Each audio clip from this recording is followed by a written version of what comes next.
Blur and Out of Time. They're joking, there's 2 hours to go. On XFM 104.9, I'm Ricky Gervais, with me Steve Merchant and Karl Pilkington. A new leaf, bit of a blow at the Sonys. Not like that. I mean, you know, we were taken aback. Speak for yourself. Yeah. We've got guests. Jonathan Ross won, and he has guests, so we're going to have guests in. One of which is sort of a tie-in. He's going to explain himself. It's Dr. Fox, Dr. Neil Fox. Popped in for a chat. It's a pre-record, we've got that. Although live in the second hour, we're gonna have a chat to the girls from Tattoo, who are upstairs at the moment in Capital, and they're gonna pop down and have a little chat with us. So we're really trying to, you know, make this more of an interactive show. We don't know yet whether we're gonna give up or not. It depends how this show goes. Yeah, look forward to that. But we got some great. We went down to the big library, so we don't have to rely on 4 Non-Blondes and the you know, the 2 jam tracks that are up here. We went down to the big library, and we've got some great tracks, Steve, haven't we? That's we've got some true. Classics. Should we play one now? Well, before that, I just remember that some of the criticism we received, I think, was that we're perhaps not taking into consideration the listeners. A lot of shows, a lot of radio shows, they cater very much to the community, to the area which they're broadcasting. They interact with the listenership. Where's the fun in that? I agree. Like, well, for me, really. I'd just like to justify why we don't tend to correspond or interact with the listeners. Here's a typical email from Vicky, age 25. She asks, do you ski? Rick, that's her question. No, do you ski, yes or no? No, I don't. No, you don't. Right, there you are. Thanks, Vic. Brilliant. Keep those coming in. See, he's turned him against us, Karl. What do you think, Karl? What do you think of Steve's attitude there? It's alright. More insight like that coming later. Black Grape, Kelly's Heroes on XFM 104.9. I'm Ricky Gervais, with me Steve Merchant and Karl Pilkington. Okay? Proper radio. As you know, we're a bit gutted that we won nothing at the Sony Awards. We found out that on the panel was Dr. Fox, probably one of the greatest DJs in the world. One of the great living broadcasters. I certainly think that he's up there. Yeah. With Tarrant, John O'Coleman. And so... And Chris Moles. Great Chris Moles. We asked him to... He's also on the, Pop Idol panel, so he can make and break people. So we asked him, basically, to explain himself. Why did we win nothing? Why were we so bad? This is what he had to say. The award, guys, was called the Entertainment Award. All right, now, in itself, I think that should probably tell you something about what should be on the tape. There should be some entertainment. And he just wasn't very entertaining, actually. I don't mean that sounds quite horrible sitting here in front of you now, but it just wasn't very entertaining. But fundamentally, what elements did you not find entertaining? The fact that it didn't seem entertain me at all was part of it. I mean, it's a bit of like, how long's a piece of string, isn't it? What is entertaining? We have talked about string on the show before, though. There were loads of people I'd never heard of in my life, and some of those were perhaps a bit more entertaining than you. The people that got silver, I think they were called Joe and Twiggy. They worked for a station in the Midlands, I think Trent FM. They were actually pretty funny. Funnier than ours stuff. Yeah, they were actually. Yeah, they were funny, and they seem to sort of understand their local. They seem to understand their market a bit more. And then I got onto yours. I think, oh, great, Ricky Gervais. Yeah, he's really funny in that program, isn't he? I must watch that. I'm going to absolutely die laughing here. And oh God, it was painful. How would you have improved it, just listening? Bit of humour, be quite good. Bit of humour, essential, I would think, to an entertainment show. A bit of prep, you know, so get in there and actually think about what he's going to do, perhaps. Right, okay. Well, thank you, Dr. Fox, for your honesty. We've got to the bottom. While you're here, can I just show you this? That lump. Do you still do prescriptions? Dr. Fox there. He was, you know...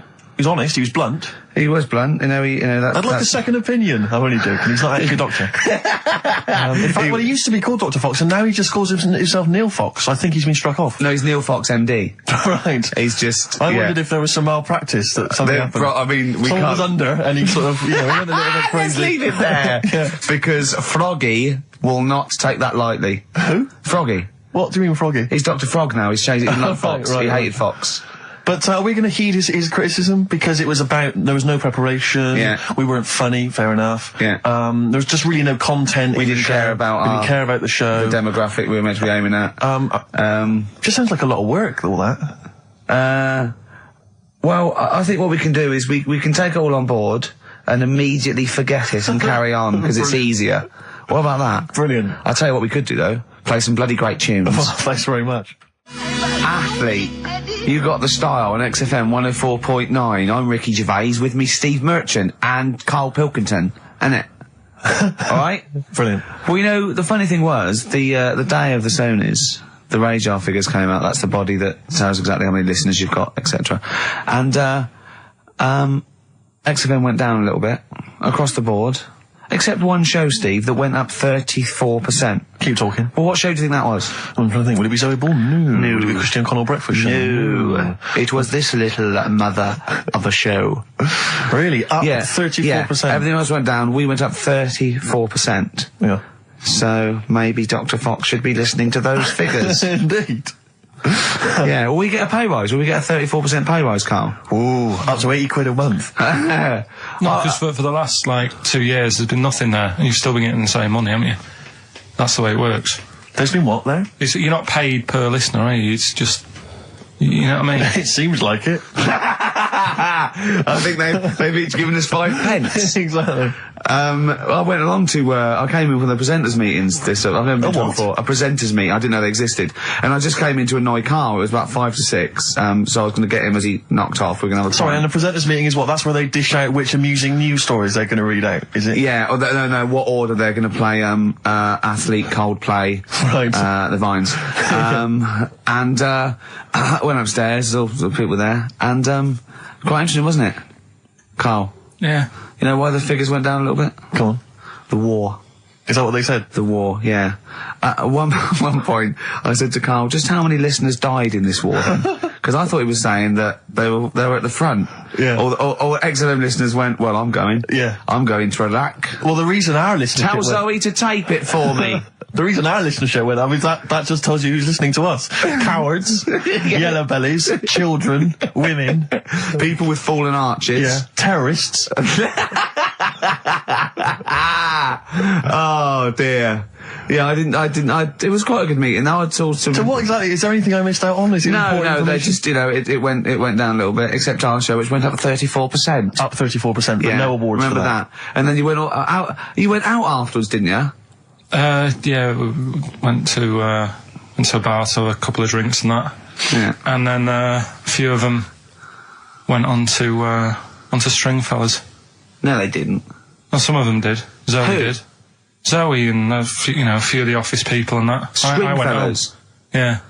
To what? To watch lap dancing? To beat what? Yeah, that's what goes on there, isn't it? I know, it's mad, isn't it?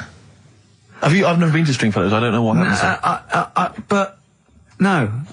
Why would they? I don't know. I mean, I was talking to people about it the day after, and they said, "Oh, you missed out." And I said, "Well, did I?" I said, "Well, how does it work?" They said, "Well, you pay." Never quite understood lap dancing. Never quite understood it. It's basically someone dancing naked, rubbing their arse in your face. Yeah. That's basically the gist of it, is it? But you can't. The rules is you can't touch. Do they do a home service? I just think it's nearly. I've got to be careful what I say here, but it's sort of. I'm not dissing Stringfellows or anything, but is that not sort of like one step down from prostitution? That's such an antiquated. What are you from the 19th century? No, but I mean, what? It's like it's. Well, I don't quite understand it. I don't get it. I don't get it. Because the thing is, I said, how does it work? They said, you pay 20 quid, you get some clean money, sort of like little vouchers that you stick in the knickers or whatever. Oh, God. Clean money? Yeah. Disinfected money, okay. Well, just like vouchers. Can you put loose change in there? Because I got a lot of that. But, I owe you. Yeah, go on. 20 quid it is. Right.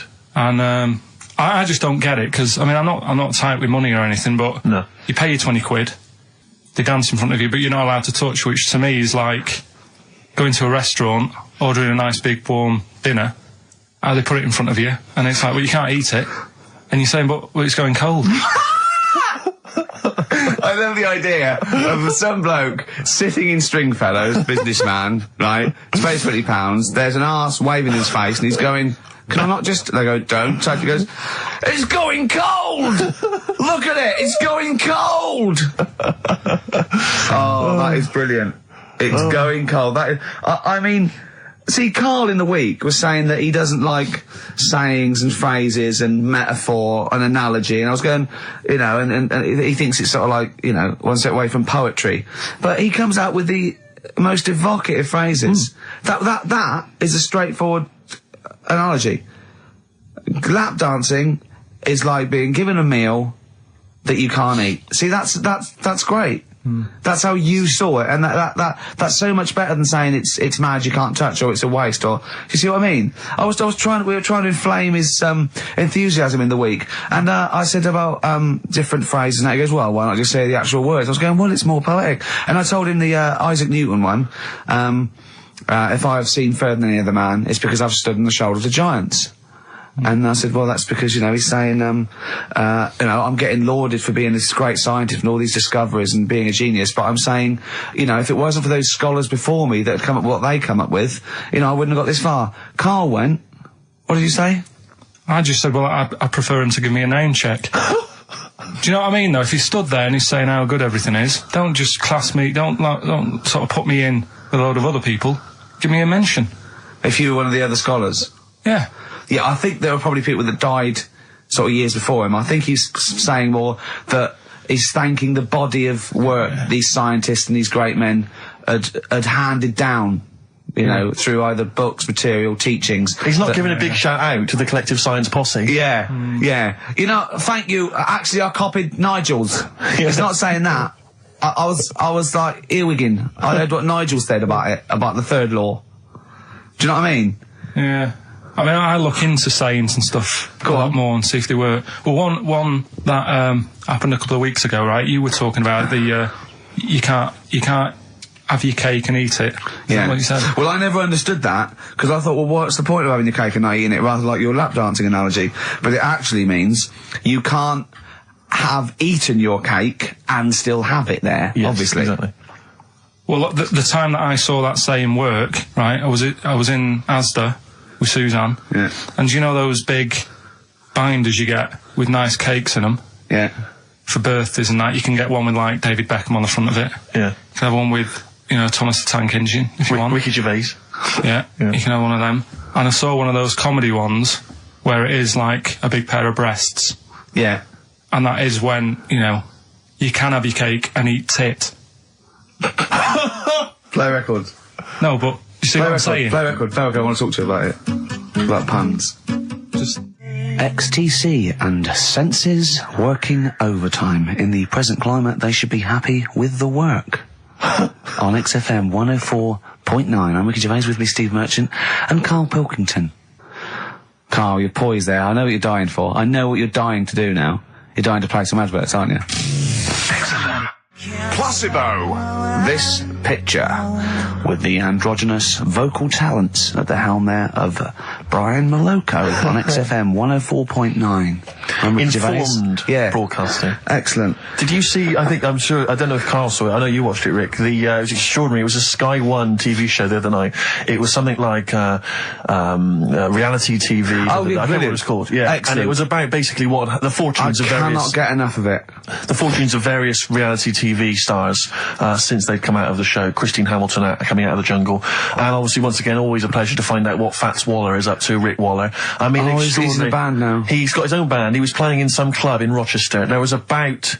It's 20 sort of people gospel, in the sort of audience. gospel rock, that sort of soul gospel rock thing, like somebody see in the Commitments or something. And when it cut to the audience, it was like it was in Butlins. It was just a big dance floor, and there was just people that watching indifferently. And he went, the people that were here loved it. I mean, it's a bit And sad. I have to say, I know. the size of the man, his leather jacket, Karl, was extraordinary. I don't know how many animals had to die to make it. It was like... You know, it was It looked unbelievable. like, if he'd have fallen off, it'd have been like the Hindenburg. Yeah. Because... It was like a Zeppelin. Oh, It the was- humanity! It was people- extraordinary. I still think, when I see him wearing a coat like that, it looks like he is stood on the shoulders of two other people. And it's just a joke. Just a It's joke. just like a circus act or something. Yeah. Because his head doesn't make sense. Looks like it's one of those things that you steam yourself in. You know, you put your head out that. And is that a machine you're in? No, it's a Or coat. one of those old-fashioned iron lungs. Oh dear. There were some magic moments. But there was a great, because once again, I mean, I missed a lot of the first series of I'm a Celebrity, Get Me Out of Here, but it showed once again the moment with Darren Day. Darren Day, a lovely guy, but that moment where he went off and sat on a rock and came back, and he'd written a song. I know. Which he just, and I can't, it was also things like, I'm in a hotel room in another town. I know, don't. And it was like something you'd write when you were 14. It was unbelievable. When they showed it again, it's just stunning. I love songs you write when you're 14. It's like your first sort of like song where you know 3 chords, and it's always stuff like, there's a man, he's a lonely man, take a look at him, he looks a bit like me. Yeah. It is me. It's that sort of thing, like when you want to play it to someone and you want them to go, my God, you're deep. Yeah. My God, you're brilliant, aren't you? And that's about you, is it? Oh, yeah, it is, yeah. I have to say, this is such a terrible confession. When I was doing a school play once, when I was about that age, 15, right, there was a girl who was in the cast with me, right, and she sort of, she was giving me the eye. I was thinking, well, I kind of thought she was, right? And it was class. But there was another guy there as well. I was sort of competing for affections. Oh, no. And he was quite a witty guy. His name was Scott Hansen. He had long blonde hair. Exactly, yeah. And I thought, well, the way to impress her, because I was 15 or whatever, I thought I was pretty smart. I sat in one of the adjoining dressing rooms, reading a copy of the philosophical book, Zen and the Art of Motorcycle Maintenance, which I didn't understand, but I sat there reading it in the hope that she would walk in and think, my God, you're reading Zen and the Art of Motorcycle Maintenance. You don't go with the crowd. You don't want to come next door when we're talking about nonsense and people are flirting. We're talking about the bangles and curly whirlies. You're in here saying, look, just, if you want to come and talk to me, you're welcome, but I'm not... I'm a thinker. I bet you thought you were Kwai Chang Kane, didn't you? I thought it was like she'd think, Jesus Christ, I've never met anyone like him. That is genius. And I remember the one time she accidentally walked in, she went, oh, sorry, wrong room, and left again. And that was it. Sorry, at 15, so this is about the time you took to wearing a bow tie to impress slightly people. Younger wearing a bow tie. I love that. No, I used to watch a lot of Harold Lloyd films, and he always seemed to do very well. I love it. I love the idea of at 15 you going, well, it's time I went to wooing. Right. Right, on with the bow tie. Where's the Zen? Where's the pipe and my bow tie? It's a time I got me a bow. Yeah. I love that. But songs are great as well. And the other thing you do, sort of when you're about 15, 16, is start writing songs about, like, the world's trying to take a piece of me. Hey, you think I'm going down? I'm coming back. I'm against the ropes. They try to drag me down. It's like you want to be Cool Hand Luke. Yeah. They put me in this emotional prison. The man's on my back. Who? Who? They try and take a piece of me. Who do? Well, you're 14. Parents and that, don't they? You're really comprehensive. The teachers. Yeah. I absolutely love it. I still remember a poem. I'll not say his name. We're about 14, 15, and we had to write a poem, and obviously everyone's was pretty rubbish, but we mercilessly took the piss out of this bloke because I still remember the poem, and how he did it is he went through a dictionary and found things with that, and this is a poem, right? Okay, remember? I've remembered this for 25 years, right? The reason why I had to die. Did I bleed the blood of greed? What was my destiny? And when we hear this, we were laughing. I mean, for a year, we would go, what was my destiny? It was just great. Can I hear it again? I enjoyed the reason why I had to die. Did I bleed the blood of greed? What was my destiny? Oh, that's almost as catchy as Monkey News. Oh, God! Oh! I've got some monkey news for you. Let's play a record and come back, and I've got some great monkey news for you, Karl. That's from the R.E.M. album that people tend to forget about now because it was so kind of poppy and such a massive hit out of time, but there are some good tunes on it. And there's one of them, Near Wild Heaven. Excellent, on XFM 104.9. Karl. Go on. Watching a programme yesterday, and it was about these Japanese snow monkeys. And it was all about how animals learn things that aren't instinctive, particularly sort of primates, because they see other people doing it, and they start a culture. And they can pinpoint when one monkey first went down and got in the hot water springs and stayed there because it was hot, and the others copied them, and now it's part of almost a culture, that won't be handed on because it's not instinctive, but has to be learnt each time. And, they groom as normal, like other monkeys, right? But they're really intelligent. And, obviously, the reason they groom other people, other monkeys is because they eat the mites. But also, the monkeys have learned they like being groomed. Okay? So they showed this one monkey, it went to a deer, okay, and it was grooming this deer to get its mite off it, right? But then it didn't eat it. It held it in its hand, it went over to a monkey, put the mite on itself to show the monkey it had a mite, and got a free grooming.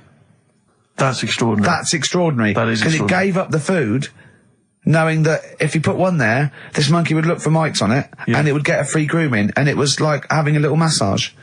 What do you think of that? It's not bad. I've got some better stuff coming up later. On Monkey News, on the official. Yeah, Monkey do you News. see that? Just see what mine though. Mine's true. I mean, that's an interesting and It extraordinary. actually happens. It's discovery. social behaviour amongst primates. Actually, so I saw it. It was, you know. Did it rob a bank, Rick, at any time? It didn't rob a bank, and it didn't open a hairdresser's. See, that's what you're letting. That's what you're letting yourself It's down. not. It's not quite good enough, is it? My Monkey News. No, I've got some. See the difference where I named the species, explained it slightly, told you an interesting fact, as opposed to there's this monkey, right? And Look at him looking at you. Yeah, He's not interested, Rick. Can I tell you now? Can I try and describe for people the face that Karl has? I'll tell you what it's like. It's like if you draw some eyes, a nose and a mouth on a balloon and then inflate it to about half full. That's what Karl's face looks like. That's what his head looks like.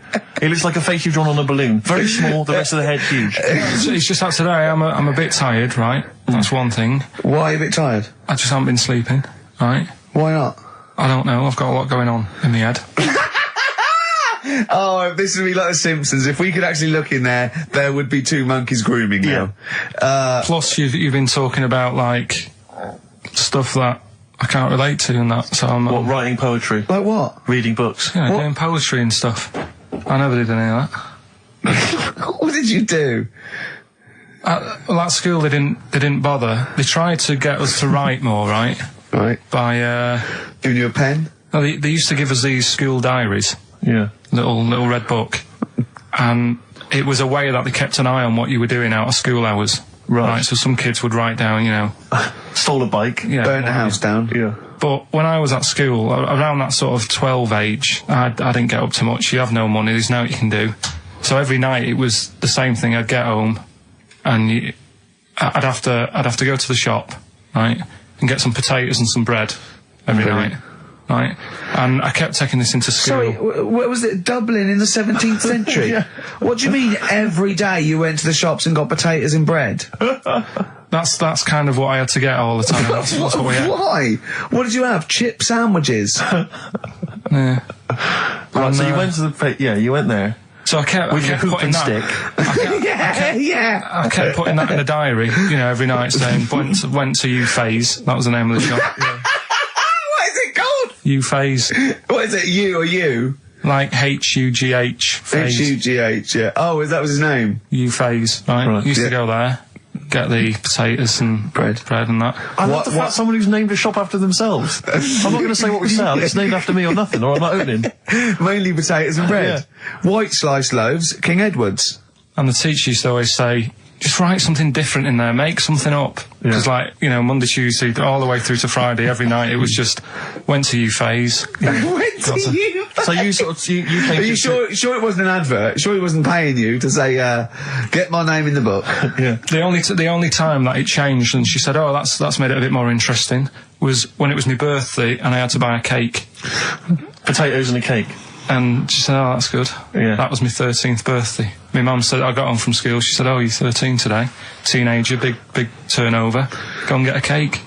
That's your experience of writing. No, what? Well, no, kind that's of, your yeah. experience of your 13th birthday. Oh, by the way, you're 13 today, go and get a cake. Yeah. Brilliant. Big surprise? Was it a big surprise? Yeah. yeah, that is brilliant. I love it. That's the only sort of writing. What, and they never asked you to write essays or stories? Did you never write a story or a poem or a... The stories I did earlier on were, you know, you made them up, but it was that thing that I'd always end them with, and an alarm went off and it was all a dream. Every single one of them. Yeah. But they didn't, I mean, it was a bit of a... I bought some potatoes and some bread, then I went and it was all the drink. Then I went to Shops and bought some potatoes and bread. But did you ever do anything that write about an adventure when you were a spaceman, or you were you were a cowboy, or...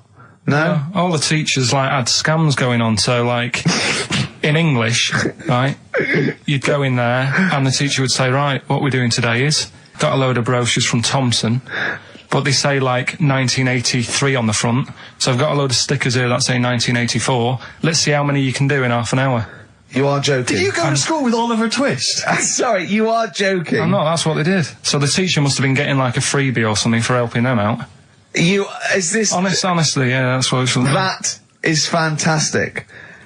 They were all after it. They were all, other than Mr. Fagan, you had... Yeah. And then when they saw Karate Kid, they had every kid washing their car going, wax on, wax off, hurry up. Yeah. I'm teaching you something. Wax on, wax off, paint the fence. So I'm just saying, that's why I'm a bit quiet, because you're talking about stuff I can't relate to. And why didn't you sleep last night? I haven't slept well since I was about 12. Do you sleep well, Steve? Oh, wait, you can't let that go. I haven't slept well since I was 12. What do you mean? Do you know, a proper... I used to love going to bed as a kid. Yeah. Whereas now it's am I going to sleep tonight? And I sort of wake up about 4 times. Right. Whereas when you're a kid, I remember really... loving going to bed. There was one time where I actually laughed myself to sleep because I couldn't believe me luck. Is something wrong with him? What do you mean you laughed yourself? Have you ever had it when you're really tired and you get in bed and the pillows feel it's all cold. Yeah, and it's I can't believe this. Yeah, and it happened twice. Once when I just went to bed and I was really looking forward to it, and also when I helped my dad out once, through the night. He worked at at this paper company, right? And I helped him out, and I got in at about 4 a.m. with him. Got in bed, and I just was I was laughing my head off. I had to put the pillow over my head because I couldn't believe me luck. I was oh, this is great. This, I'm going to sleep. I just have to say, life up north is so extraordinary. No, but you must be the easiest kid in the world to please. No wonder she knew she could just go get a cake. It's sort of what was he expecting me to say? He were expecting an extra hour in bed, but we got him cake as well. I love without any supper. Brilliant. Brilliant, yeah. Your own bed. How long was it before you got your own? What did you used to do before? Just some straw in the corner? No, it's just that thing of when you're really tired and... And do you ever do this with Suzanne, though? Do you ever laugh yourself to sleep with her? No, that's what I mean. She can't sleep because you're chuckling away. I don't know what's up with me. I've got a lot going on. What do you mean you've got a lot going on? I don't know. I was talking to the security bloke before saying, do you sleep? Have you got much going on in your head and stuff? And I don't know. No, he wasn't insulted by that, I'm sure. Going up to someone and going, have you got a lot going on in your head? That is brilliant. It worries me. It's interesting that your lack of sleep coincides with the diaries and the writing of the bread and potato story every day. I don't know if once you had that responsibility. Why don't you every night go to Hugh Fay's, get some bread and potatoes, you don't have to eat them, then go to bed, and I think you'll be chuckling yourself to sleep in no time. Radiohead, they're their new single. Nice. On XFM 104.9. Now listen, some DJs are a little bit lazy. They get playlisted, or they get people to phone in with requests. Mm-hmm. I mean, they sort of work out what they're going to say. Now, we choose our records, don't we? Mm. But we are very lazy. Yes. So I thought, why don't the people phone in, say, what do you want us to talk about? Clever. Yeah? Clever. I mean, because I'm out of stuff. I didn't come in with any stuff anyway, but I mean, I'm out of just... Yeah. What's the number, Karl? Sorry, are you out of breath having finished that sentence? No, I've been squeezing his head. Ah, right. Fine, as long as there's a decent reason. What I do, my technique, I'm only allowed to squeeze his head between 1 and 3, aren't I, Karl? Yeah, that's right. And what I do is I get ready. There's one I do the clamp either side of the temple and I squeeze. And that's dangerous because I think the head isn't as strong that way. So I don't go too fast. But then when I put one on the forehead and one on the back of the head and I squeeze, I go really hard, don't I? So do call in with stuff to talk about on 08700 800 1234. See, I don't know what Dr. Fox is talking about. I can't believe any of the award winners have ever spoken about the various techniques to use while squeezing a person's head. And then phone in, what should we talk about? I'm stunned at Karl's rudeness, okay? That's badly drawn boy, by the way, all possibilities. There's a lovely chap just calls in saying about, and Karl, because the record's ending, he doesn't say, oh, I've got to go to the record's end. He went, yeah. And he's probably still there. Well, cut him off. Well, just check if he's still there. He doesn't want to be on radio. He said he didn't want to be on the radio, but I think he should apologise. I'm still here, hello? Hello. All right. I'm still here. I did ask not to be put live on radio because I get very embarrassed. No, don't worry. All we wanted to do is we just wanted to apologise for Karl's curtness and his rudeness. Now, all I want to say is the station is good because you couldn't have a worse slot on a Saturday afternoon, right? Because the youngsters are in the boozers, the older fellas are doing the punting, the racing, the football and whatever. The thing is, the state you play, if you want to get number one... This is XFM, not Radio 2. If you want to be the top, all you got to do is start playing Natalia Umbraglia, this and that, and have your audience with one puke of hair between four legs, okay? Thank you. There you go. No, that's why I don't want to go live on radio. But you are dead, when Christian got a little bit sick about being 13, then he got to go, whatever. You're the soundest station in the area, you cover... I don't like all the stuff you play, the station plays, but you're actually doing what's there. Thank you very much. You keep going, persevere, and you'll make it's well worth listening to anyway, okay? Thank you, cheers. Otherwise I wouldn't... Can you hear us? Thank you, bye. Dead sound, mate, be careful, yeah? I mean, I can see why you cut him off. Stop it. Man alive. We've had so many calls. Karl was getting annoyed. There were so many calls. And, we've had suggestions from, Ned saying talk about Jimmy Savile. John in North London. I've just got John in North London. What does he want us to talk about? Oh, I've forgotten. Becca from Liverpool wants to talk about Tracy Emin and Damien Hirst. Art. Paul Andrews. Your mum called. Stop calling her. Tell her to listen to XFM. Yes, you, Paul Andrews, is about 38, at home with your wife and kids.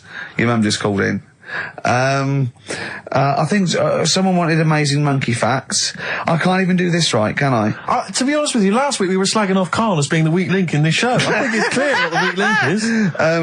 Oh, God, who's the bloke who wants Hayley to go with him to X-Men? See, I shouldn't make notes. What's wrong with you? If you didn't spend so much time squeezing his head and eating pies, we might get something done. Right, okay, then what should we talk about then? Right, play a record and we'll discuss this. Tracy Emin, make your bed. Make your bed. Damien Hirst, stop cutting up sharks and things. Picasso. Alright. Right, Rockbusters, what have you got for us, Karl? Right. There we go then. 3 clues, 3 cryptic clues, couple of initials. Email in, ricky.gervais@xfm.co.uk, win some stuff. Do you want to go through the stuff? Yeah, you get them. You're definitely improving yourself as weeks go on. We've got a 3 CD set of the best of Inspiral Carpets. How they've strung that over 3 CDs, I've no idea. Yeah, I know. Extraordinary. A number of other CDs, all of which are okay, plus a T-shirt and a copy of Marion Jeff Series 1 on DVD. Not bad at all in an XFM bag. Well, he's noticed X-Men 2 isn't there, because it's not out yet, but it is at the cinema, so I think Hayley should go with, what's his name? Shut up. Okay. Right, go on, Karl. Right, the clues are, clue 1. Oh, they're having problems. This is... Right, brilliant. Rockbusters. This is what we've been in for. I tell you what, I think Foxy was really soft on us. I think he's... Oh, go on. This is what we tune in for. Okay, so this clue 1 again. So go on. This is brilliant. Come on. This is like Who Wants to Be a Millionaire? It's class. Come on, Karl. Don't worry about him. He doesn't understand radio, Karl. I heard his show before we had us. He was doing it. It sounded just like Dr. Fox. Yeah. Right, go on. Clue 1. They're having problems. They haven't got any rice. Say it again and say it like it's written down. Right. Say it like it's like you're reading it as opposed to making it up as you go along. I know you are, but say it again, because all the ums and ahs people think are integral. They're having problems. Do it again. They're having problems. They haven't got any rice left. Different. A cryptic clue every word. That's the matter. I love that. What's the initial? CC. CC, and the clue again. They're having a few problems in that. Because they haven't got any rice left. Different every times. Go on, that's number one. Second one, the Geordie fella doesn't know what he's been charged for.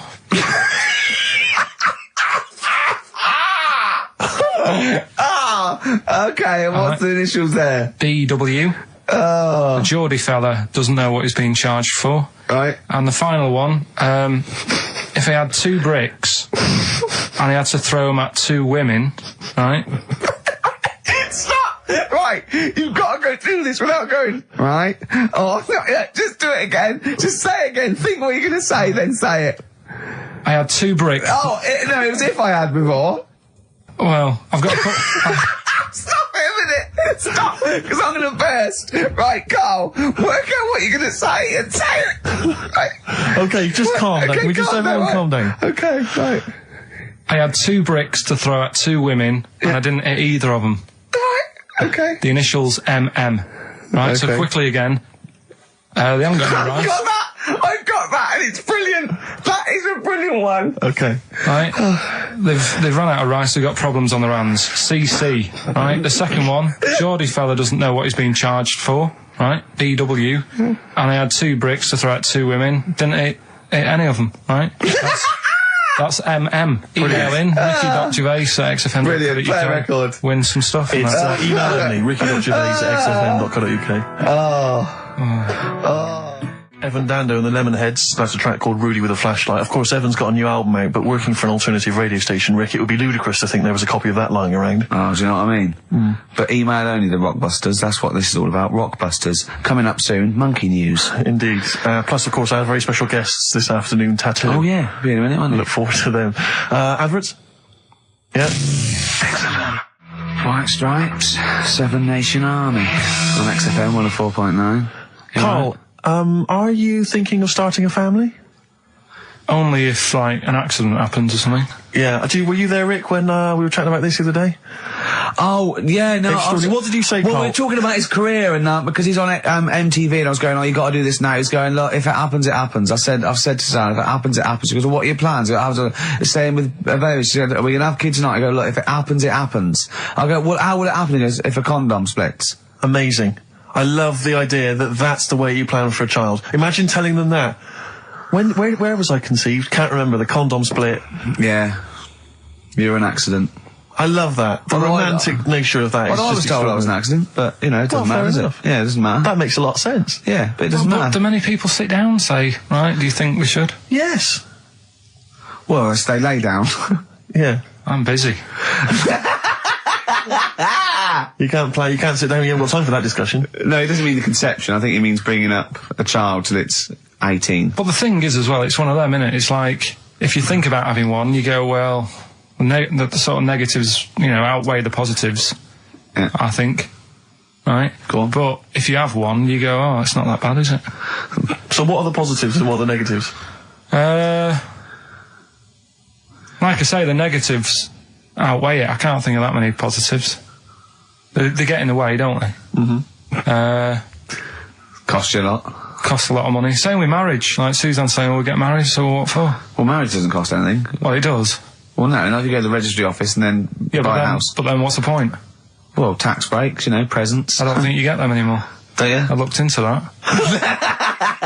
You old romantic. What would you rather have, a ring or a 3% saving? Yeah. Oh, I love it. I love it. Well, I don't see the point anyway. I got down on one knee and presented her with some inland revenue forms. yeah. Just to show the benefits. That is great. I mean, if you are planning it, I think you got to involve me and Steve in the radio station because it'll be. I mean, you take quite a lot on, don't you? So if you've got a kid at home and you're not sleepy, you haven't slept since you were 12, you've got this, you've got MTV, you've got a kid. You know, it might be one step too far because I wouldn't want to push you over the edge. Well, Now, see, go on, sorry. no, I just was going to say, I was talking to Suzanne last night about it and saying, you know, about earning money and that. And she said, well, you're already sort of earn a little bit more than me. So, you know, if you get loads of money, she said, I'd be happy staying at home and doing nothing, maybe looking after a kid. I said, oh, so that's not happening. Right. I said, I could have a load of money now tucked away. I could have won some money and I wouldn't tell you. I still want sort of that check off her every month. because I get a cheque offer to sort of pay the bills. Yeah. And I think you need to keep that in a relationship. Sure. Do you know what I mean? Work as a team. Yeah. Yeah, that's not working as a team. Of course it is. Well, no, you share everything. Sharing everything is working as a team, whether you earn most or whether stashing some 35 grand back. It's not like you think that, oh no, I won the pools, but I give her ours, she'll get lazy. She'll just sit around the house doing nout. So she's still got to go to work in a job she hates. Yeah. I'll tell you though, she thinks that it'd be the worst thing that could happen if we got a load of money. Because she'd want to go to Egypt. I'd say I'm not going. Why would she want to go to Egypt? I don't, that's what I said. No, why would she? Why does she want to go to Egypt if she wins a lot of money? She said it's meant to be pretty good. So the incredible wonders of the pyramids and the Sphinx and so on, that's not of any interest to you? I've seen it though on the telly and that. I don't want to go all that way just to see it. Exactly. Right. Yeah, exactly. That's To experience other cultures, other lifestyles, travel broadens the mind. Well, you don't. No, not really. You've seen enough different ones here, haven't you? Yeah.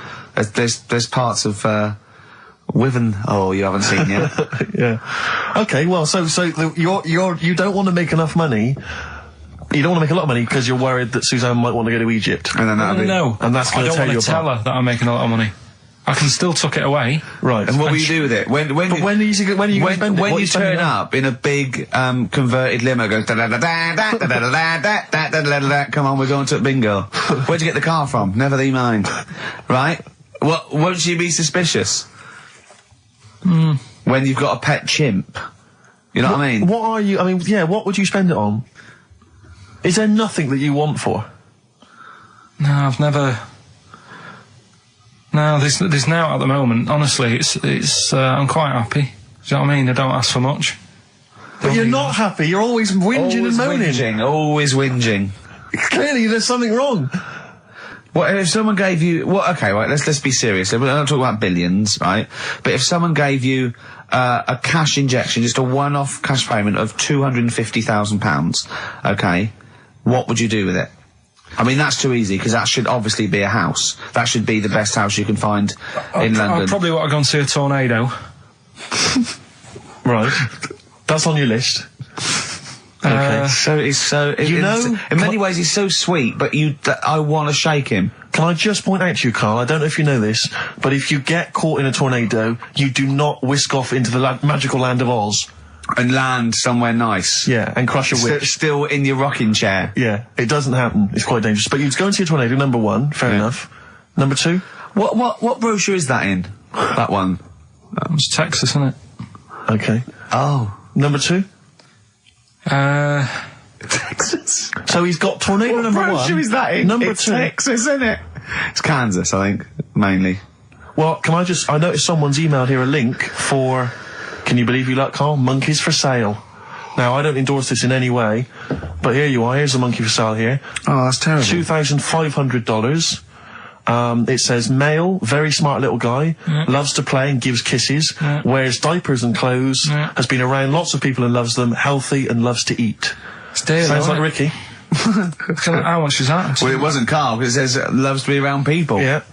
There's a gibbon there. A gibbon for... Too pricey though. It's like that Donald McIntyre programme he did, that Cheapest Chimps programme. He didn't do Cheapest Chimps. He didn't do a programme called Cheapest Chimps. You're saying that, but... Well, he didn't. There's at no point did Donald McIntyre do a programme called... Play a record a minute. Play a record. Oh. Cracking tune. Now, if you're down in Texas, chasing your tornado, this will be on your stereo, surely. Surely, if you're in Alabama, it'd be in... Well, he doesn't go to Alabama, it's Texas, that's where the tornadoes are. Do you not listen to what he says? Kansas. It's Kansas. Lynyrd Skynyrd, of course, Sweet Home Alabama. Always worth a play, I think maybe once a month. Yeah. Brilliant. Karl, we're talking about having kids and stuff. I've always been quite thankful that Ricky's never wanted to have kids, because I just think he would set the worst example for a child that he possibly could do. Just in conversation the other day, just happened to mention that he's taken to eating in the bath. Yeah, well, let me explain something. Right. I've got busy schedules, yeah. I get up, I meet Steve at a certain time, and I go, I've got to go at 3:30 today, Steve. I'm working out at 4. I work out 4 till 5. I have to have something to eat before I go out, and I have to meet Johnny for a beer at 6 or something, or go somewhere. So I thought, oh God, if I go around and have a bath straight after, then I have something to eat. I go, well, I've got, sometimes there's chicken legs, right, and they're greasy. So one day I thought, hold on, I'll go to the bath with the chicken legs, I'll eat them in the bath, and it's brilliant. So I'm sitting in the bath, I eat the chicken egg, it's really greasy, right? I just throw it in the bin, go under the water, come up, I'm clean. I've eaten, I'm clean, I get dressed, I go out and meet Johnny. I've lined my stomach, and the good thing about that is that when I come home, after 3 beers, and I've eaten the chicken, I go, there's only bread left, I just wipe it round the bath. I got a lovely bread and dripping sandwich. That's not true, that bit. But I do eat in the bath. I mean, the second week of doing it, I was just eating in the bath. I think I was eating chicken necks again. I'm eating in the bath. Jane walked past, just looked in at me, and she went, Christ, Caligula. Well, just me, a fat Roman emperor eating. Caligula, to be honest, is just too cool and impressive. Not Caligula, old man Steptoe. Have you seen the one where he's in the bath eating pickled onions? No. He sat in the bath, he literally sat in the bath, eating some pickled onions. Some of them slip under the water, he fishes them out, put them back in the jar. I'd never do that. No, you'd eat them. You would never lie. They wouldn't let food go by like that. But it's But it's the fattest chicken. It's big, greasy slabs of chicken. Yeah. You're throwing the bones on the floor. No, I'm putting for the wolves to scavenge. Putting them in the... Stop biting your nails, Karl. Not only can you hear it, it's really rude. I don't know, what... Yeah, you're criticising him? Yeah. Criticising him for biting his nails? Yeah, you don't know where they've been. You eat chicken in the bath and then go under the water and come up clean while sat in some water swimming with grease and fat and chicken bones. Yeah, and breadcrumbs. Well, I like to bath. I like to bath like 2 or 3 times a day. But do you not see why that's not cool and impressive? It's not like we're all going to go, why haven't we all thought of that? To be honest, though, Steve, that is the only time I eat oranges. I know what you mean. Yeah, that's, I've always thought that, an orange, I go, oh god, this is too annoying, and I don't bother eating oranges, unless they're tangerines, you can peel them in one and put them in one. I don't have big jaffas, it's not worth it. What is wrong with you? Firstly, have you ever thought about cutting an orange into 4 quarters with a knife? Waste. What do you mean a waste? More washing up. Yeah, right, so this is what this is why you can't sleep at night. Because you're thinking, I've got to run a bath and have an orange. I haven't got time. I'd like an orange now, I need the vitamin C, but I've got to run a bath for it, at least have a shower. I'm going to be in there with another man. Oh, it's dear. like, the two of you are just, you are like children. You're infants. Your mentality is ludicrous. And you're embarrassing us in front of our special guests. Oh, yeah. I can't believe it. Now, of course, last week we've had tattoo here. We've had a number of letters, Rick. I'm just reading them now. Saying, last week, loved your interview with Chris Martin from Coldplay. Yeah. Genius. Another one here. Great insight into the man who wrote Yellow and Clocks. Yeah. Fascinating. Steve Merchant's interview with Chris Martin was amazing. He showed his own TV show. Yeah. Just some of the letters we've received, Rick. Yeah. So this week, we're very lucky to have with us Russian pop act Tattoo. Round of applause for them. Hello. Lovely to have them here. Tattoo. Now then, of course, there's been much controversy that your kind of lesbian shtick is just something to try and whip up some press attention. We are proper lesbians. We love fanny more than cock. Okay, brilliant. And Tattoo, lovely to have you here. Thanks for coming. Yeah. Now then, you've got some live gigs, I understand, planned. Yeah. Duh. Okay. I can't help but notice that you sound, dare I say it, Tattoo, you don't sound so much Russian as German. No, we cannot do the accent properly. Okay. And, Tattoo, it's a joy to have you. Thanks for coming down. And finally, your lesbians would, for instance, either myself or Karl be able to convert you from your lesbian ways? We like the muff so much that the knob is no good for us. All right, well, thanks very much, Tattoo. Yeah, thanks, Tattoo. Thanks very much. Cheers. Extraordinary. Next week, share. Brilliant. So if you've got any guests, special guests you love us to interview, then let us know. Richie.Gervais at XFM.co.uk. Look at Karl's face. And we'll try and get there. Oh, dear. Play a metal, Karl. Rockbusters answers next. I was going to say, well, do you want to do that? No, let's do it next. After the record. Just going to say something. What were you going to say? About gays and that. What? In a bit. What were you going to say? Oh, we'll look forward to that. Martina Topley Bird. Need one on XFM 104.9. Right, there goes the girls from Tattoo. See you later. Well Thanks, done. girls. Cheers. Right, a couple of listeners Karl, what were you saying before we cut you off? Yeah, it's just like, you know, you had the girls in and that, and it reminded me, I was talking to Steve in a week. Yeah. I think it's, when people were talking about going to Stringfellas and that. Yeah. I was talking about seeing naked people. Yes, I asked him, I said, when he used to watch, say, he accidentally flipped onto BBC Two and some ballet was on, would his eye ever been drawn to maybe the gentleman's lower regions rather than the ladies? The gentleman's package. Yeah, would your eyes ever be accidentally drawn to that and you couldn't resist it? And you said yes. Yeah, because, right, I don't think I'm Oh dear. Well, go on, I mean, fair enough. No, right. I'm always looking at the beautiful ladies, but fair enough. Yeah. No, go on. But, right. Have you ever looked at Wayne Sleep's testicles? I went out. Have you ever looked at Wayne Sleep's penis and testicles? I went out on a night out, right?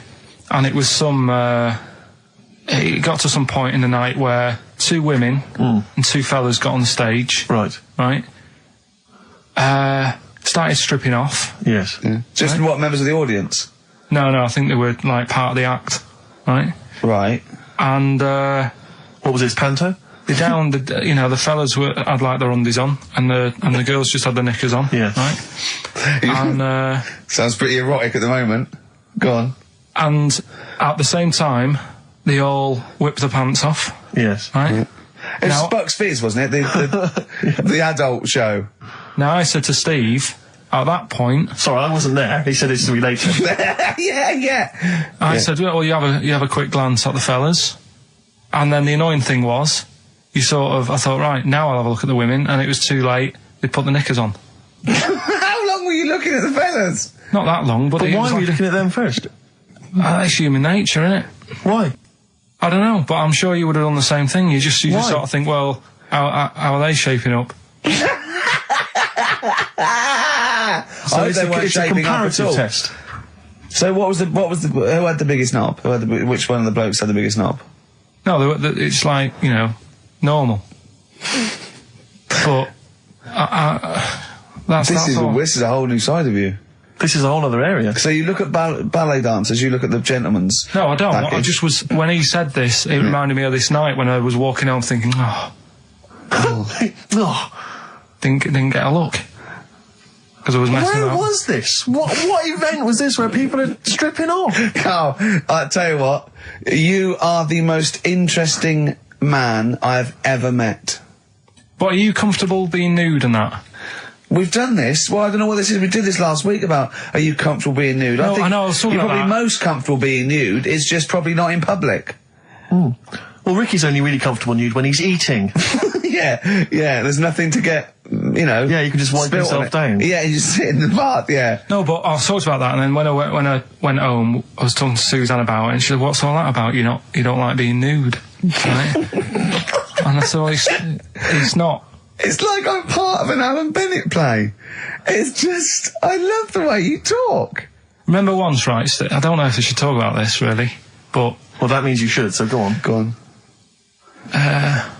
Oh yeah, right. We went to Tenerife, right, one year, and I was still living in I'm Manchester. scared now. Yeah, that I don't Wayne know said what's that. I'm actually scared. I'm thinking about Suzanne, but she's Well, working. I don't want to know anything about Suzanne, to be honest. No, but If come on, it's It Go on. involves me more. Let's hear the story. Go But on. I'm just explaining to you that I don't like being nude. Yeah. Go on. So you're in Tenerife. In Tenerife, right? Didn't have much money. Stayed in this apartment that wasn't that nice, right? Had the cockroaches in it and stuff, right? Didn't have much money to go out at night. So we're in this sort of death trap of an apartment, right? Anyway, so when I was younger, right, had a bit more energy. So He's 30. 80, I know. so start having it away a bit. It's a joy. Beautiful. It's So, good, yeah. I'm going to hit to work. I love it. Go on. Right, so, doing what I do, right? Yeah. Someone starts banging on the door. So Suzanne Everyone's says, at it. Right, so you mean knocking on the door? Right, okay. knocking on the door, right? So Suzanne said, you better get it. So I said, I can't get it now, can I? I'll have to wait a bit. Right? I can't go to the door. Go on. So the banging's getting louder. Yeah. Someone at the door. Yeah. And she's like, hurry up, it must be important. I'm like, in a minute. So anyway. I don't want to know anymore. No, come on, finish the story. Open the door. It's a fireman. So I just stick my head round, and he's going, you'll have to get out. The building's on fire. Right? So I'm like, in a minute. Sorry, you weren't still having sex at this point? No, but, you know, Right. still sort of got to wait a minute or I can't get my pants on. Oh, Carl, I wish I'm so sorry. Right, go on. To the So listener. now, So the place is burning down. So it could be a serious big fire going on. Yeah. I'm sort of waiting. You can hear people sort of screaming and that, panicking. Is that because the door's open and you're nude? The fireman saying, will you get out, will you get out? I'm saying, in a minute. Right. And Suzanne was saying, you know, think of something that's not sexy. Sure. So I was thinking of people, you know, thinking maybe down in a fire might sort of calm me down. Yeah. Then the fireman said, we need a big pole. Yeah. Yeah, Sure, go on. But what I'm saying is that, to me, I wouldn't have wanted to go out and be safe over, do you know what I mean, over being naked. I don't like walking about without on. So what I'm saying is, even if that fire... I love the idea of everyone huddled in there with all the firemen. It just, the camera spans along and there's Carl. Yeah, a just local news report. naked. With still But would you have gone out without on? But why do I have to go out with now on? I'll just grab a pair of jeans. All right, but you've just, you know... What? There's a fire, Carl! Yeah, but See, not everyone looks at men's packets. That's only you, remember. Most of the other firemen wouldn't be going, oh, look at him. But He's what I'm pleased- interested in is he's how pleased long... to see us. Carl, how long did it take? And did the thought of dying in a fire help? After a bit, but the fireman sort of had a go at me. Sure. What do you mean? Well, he wasn't happy that I was dawdling. Well, to be fair... But what can you do? Answers on a postcard. To the usual address, XFM, care of Leicester record. Square. Well, let's just get these right. So let's play a record. Let's have Rockbusters and Monkey News. we don't have time for afterwards. monkey news. We'll squeeze them in. Wow. Life on Mars by David Bowie on XFM. Right, come on, we're running out of time. Blockbusters. The results in... Sorry. Oh, what a giveaway. Oh, no, embarrassing. I've given it away. Straight into monkey news. Go on So, yeah, Rockbusters, what were the clues? The clues were, the first one was, they're running out of rice, so they've got problems. That was CC. That was China crisis. Right? Okay, yeah, if they ran out of rice in China, it would be a crisis, fair enough. Second one, the Geordie fella doesn't know what he's being charged for. Right? That was Bill Wyman. Brilliant. Yeah. Brilliant. And the third one, I had 2 bricks to throw at 2 women, and I didn't hit either of them. That was Mister. I let him up. Those were alright, those. That's extraordinary. The winner, Gina. I think Gina Ferry. Well done, Gina. And the reason I gave it to Gina is because she's included, and this is a wonderful segue, some monkey fact information of her own. She says, apparently, that the group Chumbawamba got their name from one of those monkeys in a room with a typewriter experiments. Someone did it as a joke, and Chumbawamba was a word that was typed out, and that's where the group got their name. And apparently. their lyrics. Absolutely, yeah. Which is good. So let's have official monkey news. Play the jingle. Oh, chimpanzee that monkey news. Alright, we've got to be quick. Go on, But, this is something that was sent in to me ages ago, and I don't know why I haven't done it yet, because it's brilliant.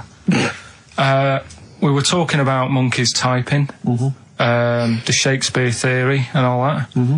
Well, this is about a little monkey called Marty, right? Basically, it's in some science lab, right? It's in there. It was wandering about out of its cage, right? The lab fella was busy on the phone or something, Yeah. right? And Typical. it's wandering about. It goes up to a PC that's in the corner, a little computer, types down, "My name is Marty," right? So the fella got off the phone, saw this on the screen with the monkey sat there, says to his mate, "Have you done this?" Right, hold on, Carl. Let him finish. Oh. Before you question, always let him finish. I don't know what to do. Time's against us, come on. He said, "Have you done this?" He says, "Done what?" He said, "This on the screen here saying, 'My name's Marty,' right?" He goes, "What are you talking about?" As he's having an argument with his mate saying, "You're lying, you did it," monkey's sat there typing, "This isn't a practical joke, my name is Marty." Right, and that's the end of the story? I'm not coming in next week. I think we need a week off. I actually think we need a week off. He's doing a web chat or something. You can go online and have a chat chat with it. The monkey's doing a web chat. I don't know. Has he got his own Carl, website yet? His favourite Buffy the Vampire Slayer? Have a look at that. Have a look at that. Right. Do you believe that, Carl? It's all there. No, but do you believe it? Do you believe that monkey could type that and then say this is not a practical joke when he's still arguing? Weird, isn't it? Oh. What do you reckon, Steve? Yeah, well, it's obviously a wind-up. It's a joke. It's not even... You haven't even got some of the facts wrong. It's just a wind-up. Have you noticed the date? Is it April the 1st? It is April the 1st. You are joking. That it was sent. You're an idiot, Carl. It was sent on April the 1st, Carl. So you're saying the monkey knows it's April the 1st, but you And don't he's doing believe... a wind-up, yes. Yeah, I think the monkey has thought, I'll do it on April the 1st so that people think that it's a wind-up. In actual fact, I am a monkey that can type and read. It's a shame you never went into investigative journalism. You could have brought down, you know, the poor Watergate Carl. scandal. Poor Carl. Well, I was thinking of a song that sums us 3 up. Yeah? What are we? What do you think? How would you sum us up? Tricky. Well, young, gifted and black. True enough. Apart from a couple of them. Yeah, well, we're not gifted. No. And we're not very young. No, I'm certainly not. Shall we take a week off? Yeah. Should we maybe just knock it on the head altogether? We'll take a week off and see what happens. Okay. See you next... No, let's not see you next See you in a week. couple of weeks. Yeah. Cheers then, Carl. What? Ricky and Steve are here. Karl Pilkington is away today, so Mr. Ian Cantfield. Stop it! This is my signing off link. Right, look, I'm running into your show now and it's your fault. Mr. Ian Cantfield's with Ricky and Steve today. Jimmy Carl's on X-List duty tomorrow. If you didn't get a request in, I'll see you 10 o'clock next Saturday. Merry Christmas. XFM. Comfort and Sound by Feeder on XFM 104.9. I'm Ricky Gervais. With me, Stephen Merchant. Hello there. But no Karl Pilkington. No Karl. He's in Lanzarote. Lanzarote, But as we we have speak. got a very, very special stand-in.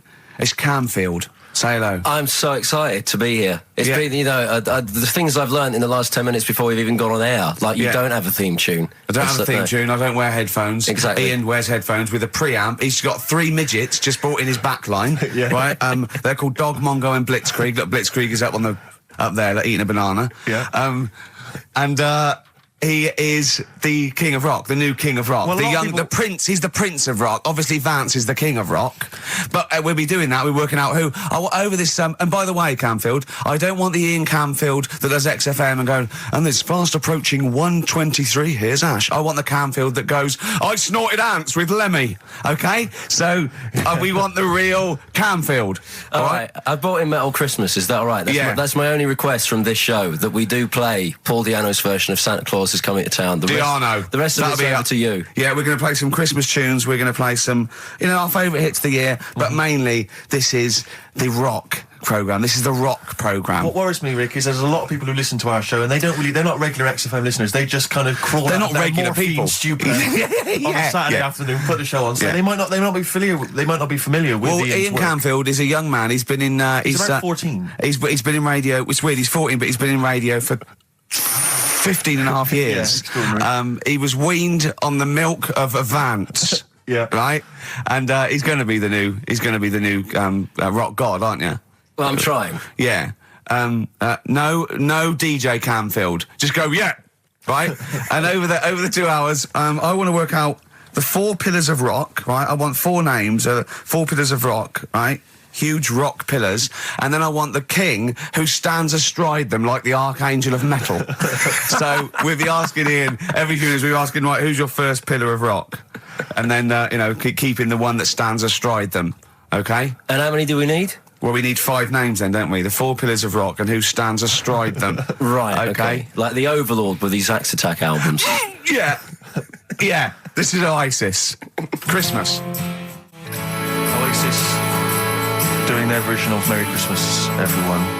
It's Christmas. It seems only appropriate that we play the occasional Christmas tune. There aren't many decent ones. We will be playing the greatest, not just Christmas, one of the greatest songs of all time, but certainly the greatest Christmas tune of all time, Fairy Tale in New York. Is that going to be the version done by what's his name out of Boyzone? Has he done one? Yeah. Because he's what- lived the hard rock and roll life. What's his name? What is his name? Ronan Keating? Yeah.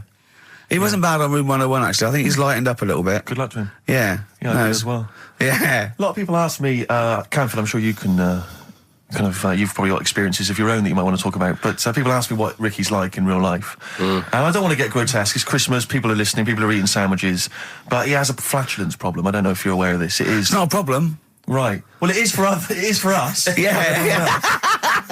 You may not. Yeah. I think the problem with Ricky is Ricky hates to miss out on anything. He's terrified that there's going to be something going on that he's missing out on, a conversation, a joke, someone falling over, you know.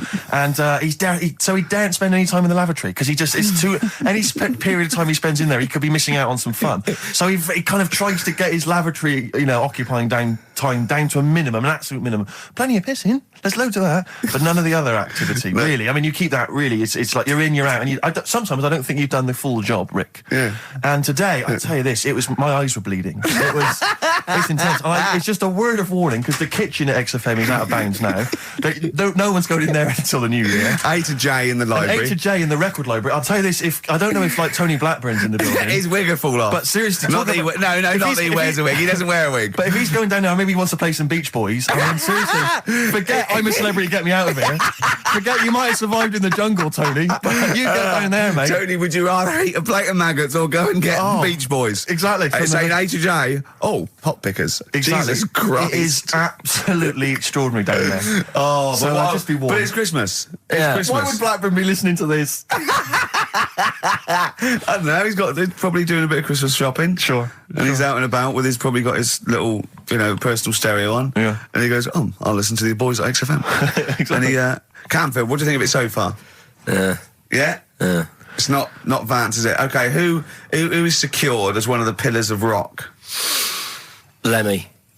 Of course he is. Never changes his boots. 2 pairs of trousers. 3 shirts. Really? Yeah. And he just alternates them, does he? Yeah, so he yeah, might yeah. have the same pair of trousers for 2 weeks, but the different shirt. Is it true his rider is a bottle of Jack Daniels and 40 Marlboro? No, it's like one of those 100 packs.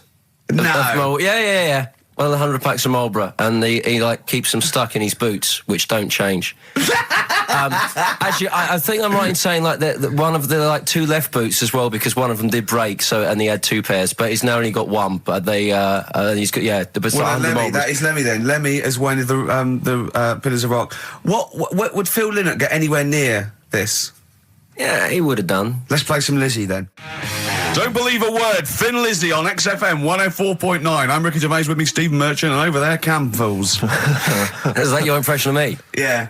Yeah. The rock one's better. The rock one's better. Yeah, you shouldn't try and be a DJ. Yeah. Yeah. Growing up with Diano Tuesday night.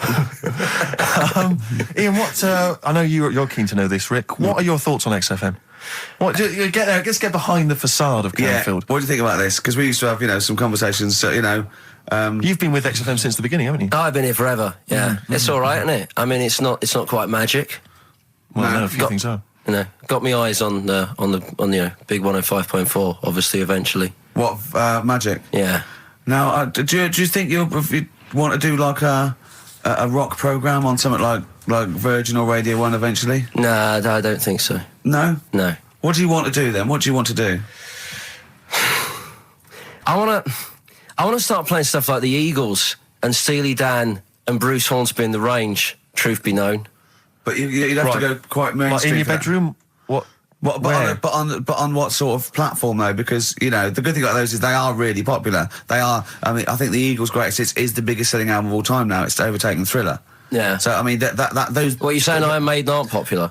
Like what I play Iron Maiden now? are actually popular, but they've got a very Slipknot, tight fan Fear base. Factory. I mean, Iron Maiden can go to number 1 with just their fans buying it and then slip away again, can't they? Yeah. But everyone sort of likes the Eagles, don't they? Yeah. I mean, I think still. So you could get on sort of like Radio 2 maybe, the rock program on Radio 2. Who does it at the moment? Is there one? No, there's not one. I should do a demo maybe. Okay, well let's I love the way we're talking about my career and other radio stations I could work for. Do you know something I don't? No, I'm just saying that this but this place is is going, not. It's it's not going gonna on the last tube, forever. isn't it? It's going on the tube. I mean, you're going to be like, I mean, you'd abandon a sinking ship, wouldn't you? You wouldn't hang around, would you? You wouldn't fiddle, as Rome burned. I mean, we got a couple of pies cooking in the States, so we're not going to be here to keep it afloat. No. You know, the weekends. But we want to take the good guys with us. Right. So, when this crumbles and they make it into a car park for Capital, I want to see you on Radio 2, Friday nights, 10 till 12, pure rock. Exactly. Do you know what I mean? Absolutely. Right, well, that's the pitch, isn't it? Friday nights, 10 to 12, pure rock. Okay, if anyone's listening to the BBC, it's Camfield. He is the new Vance. Molten metal, maybe. Molten metal. That's good. My only concern with TV work for Ian is he doesn't look like the obvious rocker. I mean, people are listening, they probably imagine he's got the long, greasy hair. But that's he's got the modern Slipknot look. T-shirt. Lots of modern bands now. They've got, I'm not slagging off. I'm just saying I wonder if the they've fans... got short hair. It's not all long hair and strange beards and tattoos. No, the days of them all looking like Lemmy and smelling like Ricky are well and truly gone. Yeah. Have you ever had the long hair? Have you ever gone in for that? No. Never tried that? No. But I've got bullet belts and stuff like that. You're right. If you'd have wanted me to dress up, I would have dressed up and brought CDs. I mean, obviously I should have prepared more for this show. Sure. Yeah. We're going to play some classic rock, aren't we? I think we're going to play The Who. We got Jump, Van Halen. That's a classic, isn't it? Yeah, I think I've got that about 5 times on every driving album I brought in for you. Okay, and so Are we going to play Since You've Been Gone? Yes. Yeah. What's next? British Sea Power. Yeah, I thought we should play a couple of singles that we've enjoyed over the last year or so, and this is one of them. Carry On, play at Camfield. And don't forget, Paul Di'Anno and Santa Claus is Coming to Town's coming on as well. Paul Di'Anno doesn't snort ants, he snorts anteaters. Carry On from British Sea Power on XFM 104.9. Not bad at all. Now, listen, we should just point out to people that Karl's away, and we always slag him off because he provides very little. And he's an idiot. Well, exactly, to be fair. But he's obviously off in Lanzarote, and he's forgotten to tell us what the password is for our email, Rick. Idiot. So we can't get into the email. So we're going to have to use Ian's email instead. ian.camfield@xfm.co.uk if you want to get in touch. You're never going to have so many emails, Ian. Really? Yeah, right? You're going to be looking at them all week. It's going to be brilliant for you. You're going to feel really popular. You know what? He described Karl as a bald little mank twat. Nice. Karl was going, brilliant. Is that allowed? Is that all right? Yeah. Bless him. Bald little mank twat is back on the 3rd, isn't he? Well, if there's one thing that magazine's Well, good was at, he it's suggesting you accuracy. can't be regionalist? What? Was he suggesting you can't be regionalist? Was that allowed? No, I just think the familiarity of it's just because we call him a bald little mank twat that a national magazine can say that. Oh, bless his little round head. Wonder what he's doing now. He's sitting in the ash reading his reading his Rich Hall book. Yeah, he spent a week when he went to where was it, St. Lucia. He spent a week, right, throwing sand at crabs. Yeah. I don't think they've even got crabs, have they, over there? No, I don't know what he's going to do. What is he going to do? Suzanne, what is she going to do? He's going to be whinging. But it's sort of like, Karl must be like, you must like sit him in front of a video while you go and make the dinner or something. Yeah. It must be a nightmare taking a pet. Has she got a little harness for him? To be fair though, Rick, I mean, I can't imagine you're much better on holiday. I've always wondered what that must be like. Because you always need an audience. You've always got to have someone around that you can perform for, drop your trousers for. Annoy, just generally sing and dance about. And Jane's seen it all. She's bored of you. So what, do you just do this to other people on the beach? Holiday makers, it is me. You can't believe your luck, Ricky Gervais. Or do you want to be annoyed? Do you want me to annoy you? Yeah, exactly. I can annoy you for 5 minutes. Yeah. Then I'll get bored Exactly. myself. I'll tell you what, I want some ads, and after that, the fairy tale of New York. Oh. XFM. The Pokes, featuring Kirsty McCall, and a fairy tale of New York. Brilliant. On XFM 104.9. That's the song I think that single-handedly keeps Shane McGowan in gin for another year. It must do Just well, about though. keeps- but I'm sure it does. I absolutely love it. I still love it. I saw it on Top of the Pops too. And it's just brilliant. I mean, he wasn't great at miming, but it didn't bother me. Sure. It was miming to a different song, probably. Yeah, in his head. It was great. I had a little visit in the week, Rick. I think Go you on. missed out. A little Christmas visit from, I know he's a friend of yours. He's a friend of He's a friend of the nation. Go on. TV illusionist Darren Brown. Oh, yeah. Yeah, he's bought a new pad. Yeah. And he just came around to tell me about it. Yeah. And it's interesting because... Somewhere to keep his guns. Exactly. And he...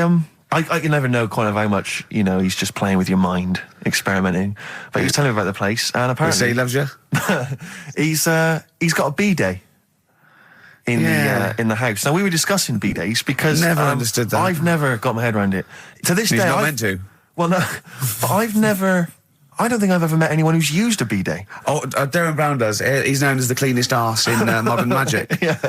Shiny arse, they call him. But we were chatting about it, I don't really know, to be truthful, I don't really know how you use them. I don't know. Well, I assume you just sort of go over it and let... But do you face the wall with your knees on the tiles, No, or do you I face think away you from the wall? No, it's sort of like you just... I don't... And no. you know it's got the little Do you nozzle. sit on it, or do you sort of hover above it? Do you I hover feel- over it and just splash things onto them? No, it's a little jet, isn't it? It does it for you, doesn't But it? is there a jet? This is what I'm wondering. Is there a jet of water that goes up the crap? It's like it's a drinking fountain That's you used just to what have I'm in school. thinking, yeah. Which I remember Mr. Mellows used to embarrass himself every time. I go, no, he's in the middle of playground, Mr. Mellows. Yeah. It's not a bidet. We're not at your French, cottage again.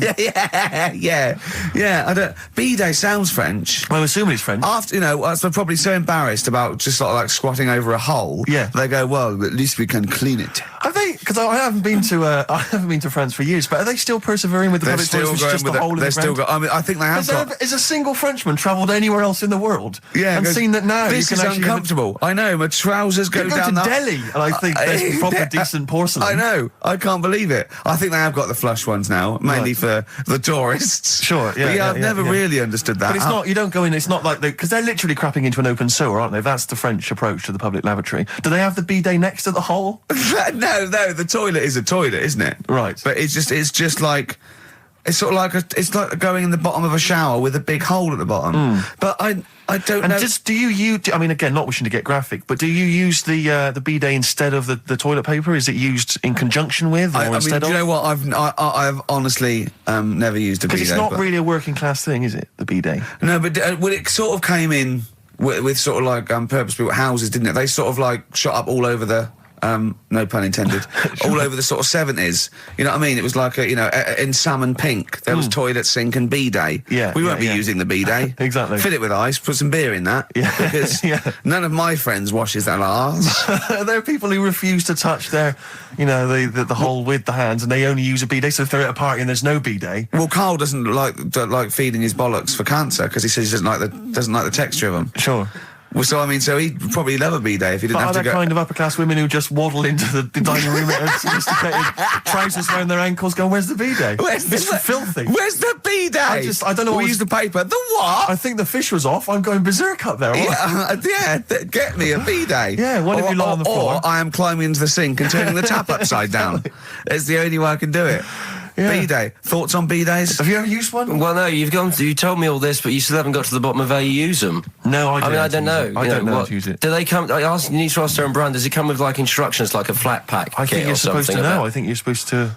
If you've bought a bidet, the assumption is you know how to use it. Imagine someone installing it and going, there you go, there's a bidet. Go, could you show me how to use it? Well, you like this? Well, no, go to the toilet first. Do the whole thing. Otherwise I won't know in I'll context. just sit here in the corner. That's fine. Okay. Do well, you read a magazine when you're normally going? Well, I might do, but I mean, I don't really want to do it with you here, but how will I know? Exactly. I need to know how you transport yourself from the lavatory to the Do you bidet. remember when we were trying to offer Karl money to have a shower with Johnny? Yeah. That's a just weird some of the thing to- highlights of the year. That's a weird thing to do. Yeah. We nearly had him there, and then he didn't want us to watch. Yeah. We said, well, how do we know that you've done it or not? Yeah. He went, you are definitely bent. That's his conclusion. What we got lined up? Well, hang on. Let's just say if anyone's got any idea sort of how to use a bidet, maybe Any idea for anything to talk about on this show? Well, that doesn't involve crapping or Yeah, farting. we've done that. Yeah.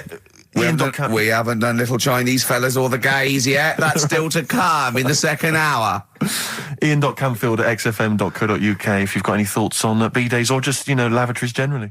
Richard Ashcroft on XFM, Check the Meaning. I think it was out this year and we enjoyed it. So we I played certainly it. had a thought then that, someone like Richard Ashcroft, who's really cool. I mean, I think one of our greatest rock and rollers, really. He writes great tunes, does great albums. The Verve, already in history. I just suddenly thought of him listening to this and thinking, I wish they wouldn't play my songs because I don't want to be associated with that drivel. Yeah. Most people get a buzz out of it, get it on the radio. Do you think people say don't let Gervais and Guilty by Merchant- association. Do you know what I mean? I love that song. I love Check the Meaning. I thought it was a lovely song. And he's thinking they're going to sandwich it to bring talk about little gay Chinese fellas and bidets. Yeah. And it's going to make me look What worries bad. me, Rick, is that there were, if we had to draw up some kind of list of artists who would allow us to play their songs, it's going to be such a short list. Gary Glitter, it's just going to be a few people who, are slightly more shameful than us. I just thought of something. There are 1 billion people in China, and I assume it's the same percentage of homosexuality occurs as that to 1 billion, 1 in 10. That means there's 100 million little gay Chinese fellas running around. Richard Ashcroft, if you're listening, I apologise for that last... Think about it. John Lennon, are you okay? War is over. I heard a DJ in the week, I won't say who it was, but sort of like a cheesy sort of housewife choice DJ, and he played that, and he went, weird one that, isn't it? What do you think of that the first time you heard it? Strange one. John Lennon, Yoko Ono, war is over. Here's the moment at least out there. I love that. Oh. What does he mean? That's exactly what I want from a DJ. That kind of insight. We were talking before the break about how many little Chinese fellas there are. Yeah. Billions. An awful lot of them. Brilliant, good, more the merrier. Are you familiar, Rick, with the scary fact, I don't know, Camford, if you're aware of this, and Go it's on. chilling. I don't know where I've heard this from, but apparently, and this is kind of legend, I didn't just make this up, this is well known, that if all the Chinese people in China, right, no, come on, if they all jumped up and down at the same time, apparently, this is what they say, apparently it would cause a tidal wave that would wipe out America. that would destroy America. I love the idea of coordinating that. Brilliant. Well, I like the idea, firstly, they don't need weapons of mass destruction, they don't need nuclear weapons, because No. they got that threat They can't have constantly. on that. You can't count No. a tidal wave as a weapon of mass destruction. jumping. Tony Blair could send in sort of people, UN people going, look out for anyone jumping. Exactly. Because all they need is an immense sort of skipping rope. Oh yeah, once a little fella in Japan holding Yeah, one end, exactly. little fella in Russia holding the other, Exactly, yeah. and they go on your marks. You'd have a lot of coordination over that one little. Maybe like someone It like would be Mr. Motivator, kind of coordinating it all from the Yeah, top of the yeah, wall, sort of yeah. looking down. The It's Chinese got- equivalent. Yeah. That's right. Yeah. That would be Because I think that's why they built the wall. I think that's why they built the To Great jump Wall. off the wall. Exactly. They just climb on that wall. That's the way it's there. That's the threat. and that's why America started the space race, Yeah. because you can see it from space. Exactly. So they go. They're up there monitoring This is constantly. Eagle to Houston. There's lots of little Chinese fellas about to jump. Yeah. This is Houston. Are they wearing them? We just need to hats? confirm they're Chinese. Are they wearing those? Are they wearing those comical hats that look a bit like a lampshade? They Yes, are. They are. We just have to confirm they're Chinese. Because if I was the leader of China, what is the name of it? What is it? Is he the king of China? We're so ill-educated, Is aren't it we? the king of China? The It's Tsar not of China? King, is it? What is it? Is Chairman Mao still there? Is he It's still up chairman still? someone. Chairman someone else probably. The new chairman. I Or don't know. chairwoman, don't be sexist. And Actually, when I said there's 1 billion people in China, so there's 100 million little gay Chinese fellas. Yeah. Someone phoned up to say half of them are women. yeah. Well, of course. Yeah. Straight on the phone with that. Well, I meant little lesbian fellas or little gay fellas. Yeah. I mean, I wasn't being sexist. But if I'm I just was- saying there's probably 100 million little gay Chinese people. What worries me, Rick, is if I was the premier of China, or if it was some of the people I went to Is school it with. premier? Oh, whoever is, the king of China. If I was the king of China, right? Isn't he the king of China and king and I? Or is that he's somewhere else, isn't he? That's Siam, isn't it? I don't know. We're Is that not, rubbish, aren't we? is that not in China? We're not. Where's not, Siam then? We're not. It's Ceylon now, isn't it? I don't know. Or was that? Oh my God! Someone educated listening must be tearing their hair Yeah, out, screaming listening at to 3 buffoons But listen, in a room. if I was the king of China, let's assume it's the king of China. Okay, yeah, you'd be tall. But you know when sometimes you've had a few drinks, whatever, I mean, I'm sure you've done that thing where you order a pizza for someone, a mate or whatever, or send a taxi round to their house, something like that. Yeah. What I do is I just phone up George W. Bush and go, seriously, mate, you better send some stuff over, money and that, and Yeah. videos, because seriously, they're all outside now. 1, 2, Yeah. and you can freak them out. It'll be Send us brilliant. some knives and forks, because I am fed up with these sticks. Yeah. It's I ridiculous. don't know why we're still sticking with them. I can't pick up the tiniest little bit of chicken. It's crazy. It's rubbish. Yeah. Send us some cutlery. I'm having a nightmare eating yogurt. Oh dear. This is 104.9 Racist FM. Absolutely. Jonah Louis. Should we apologise for that? Not at all, no. That's right, isn't Stand by it, yeah, it's That good. was his follow-up to You'll Always Find Me in the Kitchen at Parties. Yeah. One of my favourite lyrics. She was into French cuisine, but I ain't no cordon bleu. Brilliant. Yeah, looking forward to playing that in the new year. What happened to B.A. Robertson? Don't He know. knocked it off. I was standing in the corner and the ball came across. What was the other one he did? I don't know. We're not as old as you. Oh no. This is all gobbledygook to us. XFM 104.9. That's Yeah. Jonah Louie. Yeah, you're not listening to classic gold. Amazingly. I've still got my own teeth. I think, Rick, I was the subject of a Christmas con in the week. What, you mean you bought something for £4, then saw it for £4, £3.90 as you walked home? That would make me livid. Because I've seen you really livid. I'm absolutely furious. When I bought my PlayStation, I saw I could get it for a £5 cheaper down the road. I was absolutely And fuming. you'd already walked to about 19 places, Oh, God, I remember. yeah. I actually left you after about an hour. Yeah. Can you No, I work do. it out? I'm furious because I got to get a bargain. I hate the feeling that I'm being ripped off. Yeah. And I'll tell you this, I'm loving online shopping. Oh, the savings I'm making, Rick. Really? It's crazy. Really? Getting 15, 20 quid off some things. Is it really? Oh, amazing. But these things, I might point out, are like Jaguars and Mitsubishi cars. Exactly. Yeah, but it's worth shopping round. No, Go this on. was not so much a con. It was a con, but it wasn't so much one of those just a missed bargain. Yeah.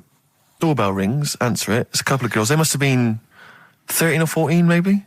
Now, I've always had a problem with teenagers. I'm intimidated by teenagers. In case they call you a dork or something. Well, I mean, I told you before, I was walking down the street once, and there's two guys coming towards me. I mean, real losers. Do you know what I mean? Glasses, the spots, greasy hair. Do you know, really pathetic. And I was sniggering to myself. I was thinking, look at those losers. And as I passed them, I heard one of them look at me and say to his mate, look at that geek. I was furious. I was thinking, I'm allowed to call you a nerdlinger, but gee, I don't expect it back. I was really furious and like upset. And so, as I say, these teenagers are at the door, and they were quite aggressive, quite aggressive girls. And they had a piece of A4 paper, and they went, "We're doing a sponsored thing." Yeah. But I didn't quite catch what it was they were doing that was sponsored. I think they sort of fudged it. They went, "We're doing a sponsor." Oh, yeah. And I went, right. And they went, "Do you want to sponsor us?" Boy, have they picked on the wrong person. I was a bit intimidated. I don't know why I said no. I was worried maybe it was part of some kind of, hidden camera show, Yeah. And so I said, yeah, all right, I'll sponsor you. So they handed me this form, and I always thought you were supposed to have quite an official-looking form for any sponsorship thing. But this was literally a piece of A4 torn out of a notepad. It was the back of a Gareth Gates poster. Exactly. And, with some blue tack on it. yeah, well, and it said, and I looked at it, and I didn't really absorb it, but it had things like, Mrs. Jones, Mrs. Smith, £5. Yeah. And then no one's actual address, just Finchley Road, nothing too specific. Yeah. So I wrote my name on and put down £3. 'Cause a lot of people were giving £5, but I thought, I'm not made of money, it's Christmas. I've got to buy gifts and stuff. So I Gave him a £5 and asked for change. yeah, well, I gave them £3. I said, I'll sponsor you for £3. Best of luck. And they went, can we have the money? And I said, well, aren't you supposed to do the thing? And the woman the girl just looked at me, she just went, no. So I gave her £3. But what difference does it make? Well, I'm assuming, though, that it's not going to any charity. It's no sponsored But thing I know, at all. but then I'm not being funny. The charity that it's not going to, you wouldn't have given to it anyway. It's true enough. So all that's happened is you're £3 But down. I'm £3 down. Yeah, but if it would have gone to charity, it'd be £3 down. The fact that it hasn't gone to charity doesn't matter because you wouldn't have given it to charity. Yeah, but So- if it had gone to charity, Rick, I'd have felt a little bit superior, a little bit smug. That would have kept me going for another 6 months. Whereas now it's just gone to a couple of weeks off the street, who are scamming people, possibly old people, Rick, and that's who I feel sorry for. They've not got a great deal of money. That's why I'm not worried about myself. I've got a bit of cash. What about the old people? Yeah. Although you are £3 down, which probably still hurts, doesn't it? It's still stinging. That's why I just like to tell you now, get off my chest. It's an Merry emotional Christmas. thing, yeah. Just be careful. If you're living up in North London, be careful. There's two girls that are going around. I expect, they might come to your door. But they Be might wary. be genuine. No, I don't think so. No. They were common. They were very common. Do you know what I mean? Was the giveaway things like, Santa Claus had given £10, Exactly. Tony Blair had given £1? Yeah. Yeah, I know what you mean. Yeah, I think you were conned, mate. Yeah. Right. Won't Get Fooled Again by The Who. Ian, I'm going to ask your expert opinion. Is that not one of the greatest rock songs of all time? Yeah, if you'd have played the proper version of it. I know, but it's 6.5 minutes, and we usually do, but we just thought, it's Christmas, people want to, but him and more Jonah Louie. Yeah, but we could have played like the full 8 minutes rather than making the show sound like strolling round your local Asda with the Christmas songs with a little bit That more to me racism. sounds like put in. fighting talk. You want a rock challenge, Canfield. You can't handle the truth.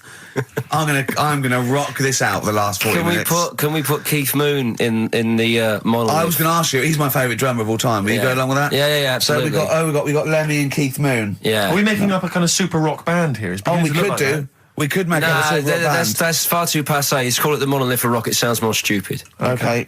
So we got Lemmy and Moon. Yeah. We need 3 more.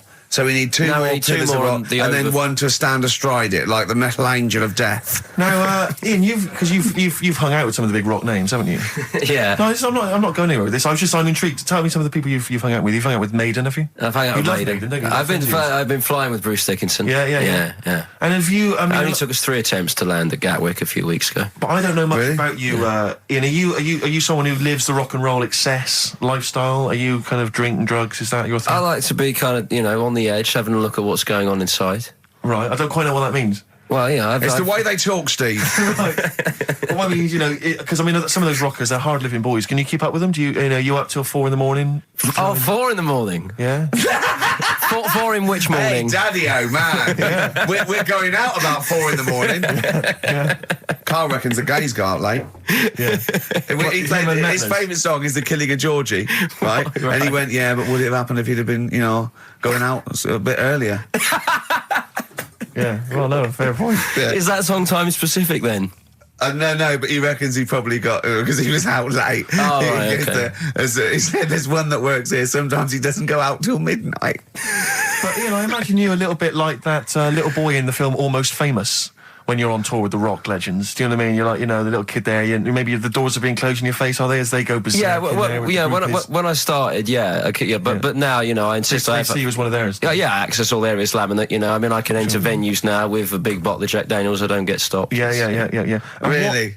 but seriously, have you, without naming names, obviously, what excess have you seen? Have you witnessed anything? Or have people calmed down now? Are these rockers clean living now?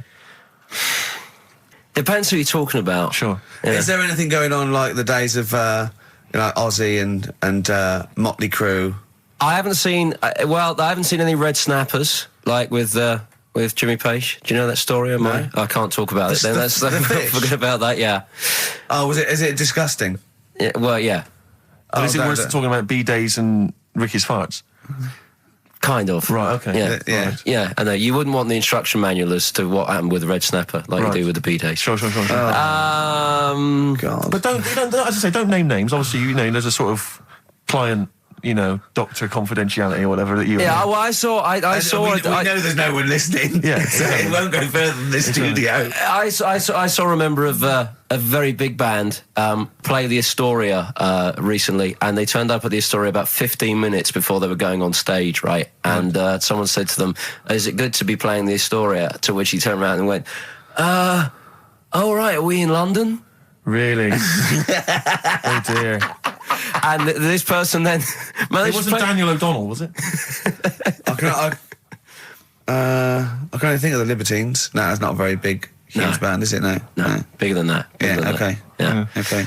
What other rock and roll excess do you want? Oh, I was told once that if you stay up for 2 days, the best thing to do is eat some yogurt.